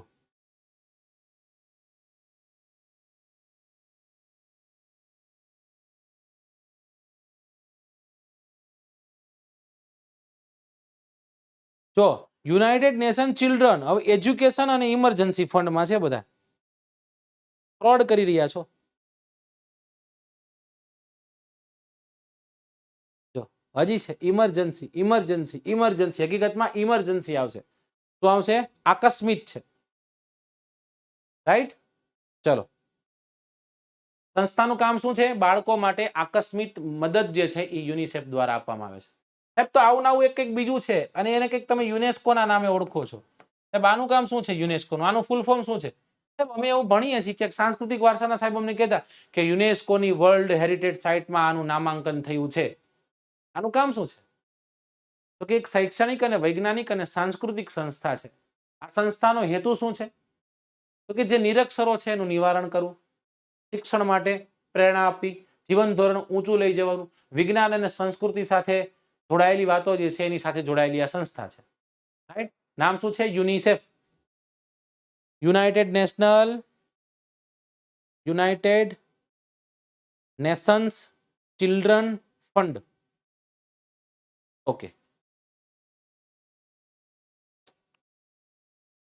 Very good. દિવ્યા એકદમ સાચો આન્સર કરે છે. United Nations educational scientific and cultural organisation. દિવ્યાનો સાચો આન્સર છે, સૌથી પહેલો આન્સર કરે છે. પછી છે Vaghela Vikram, United Nations educational scientific and cultural organisation. વાહ ભાઈ વાહ. હવે નામ બદલાઈ ગયું. Very good. એનું નામ શું થઈ ગયું? શું નીકળી ગયું એમાં? ખાલી ચિલ્ડ્રન્સ ફંડ થઈ ગયું. બરાબર ને? ઇમરજન્સી શબ્દો છે એમાંથી નીકળી ગયો છે. પણ છતાંય આપણે યાદ શું કામ રાખવાનું છે? એને હર હંમેશ યાદ રાખશું. આ એક આકસ્મિક મદદ ભંડોળ છે. તમારી પુસ્તકમાં પણ લખેલું છે બાળકો માટેનું આકસ્મિક મદદ ભંડોળ.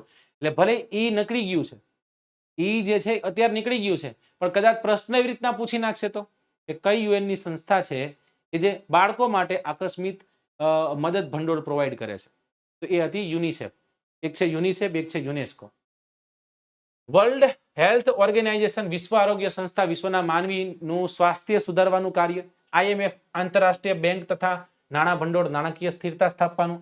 FAO, આંતરરાષ્ટ્રીય ખાદ્ય અને કૃષિ સંસ્થા, તે ખેત પેદાશો, જંગલો, માછલીઓનું ઉત્પાદન વધારવા, પોષણ જે છે એનું ધોરણ લાવવા, ઊપું લાવવા માટે કામ કરે છે.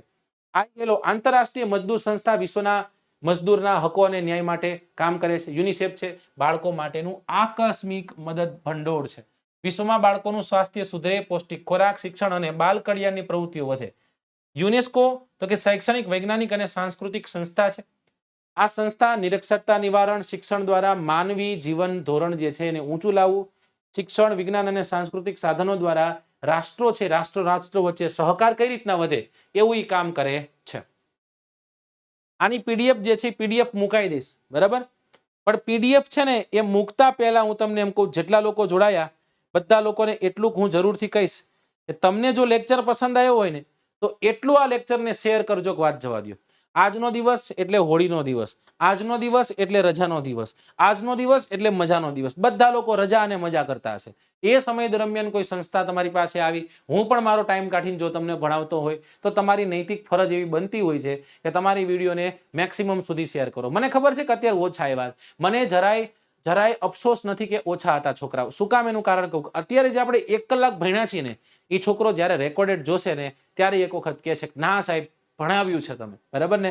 વર્લ્ડ વોર 1, વર્લ્ડ વોર 2 એકદમ ક્રિસ્ટલ ક્લિયર થઈ ગયું, એમાં કોઈ જાતનો સંદેહ રહ્યો નથી. બસ આ જ આશાઓ સાથે ફરી એક વખત તમારી સમક્ષ હાજર થઈશ. રાઈટ. રવિવારના દિવસે કદાચ, કે સોમવારના દિવસે, કે મંગળવારના દિવસે, નક્કી નથી ક્યારે આવું, પણ એક દિવસ આવીશ એ ફાઇનલ છે.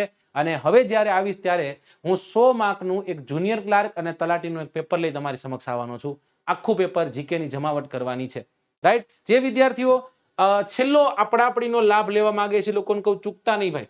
કોઈ પુસ્તક લ્યો છો ને તોય તમારા ઘર સુધી ડિલિવરી ફ્રીમાં થવાની. 500 ઉપરનો ઓર્ડર આવ્યો હતો, 50% કરતા વધુ તો ડિસ્કાઉન્ટ તમને મળે.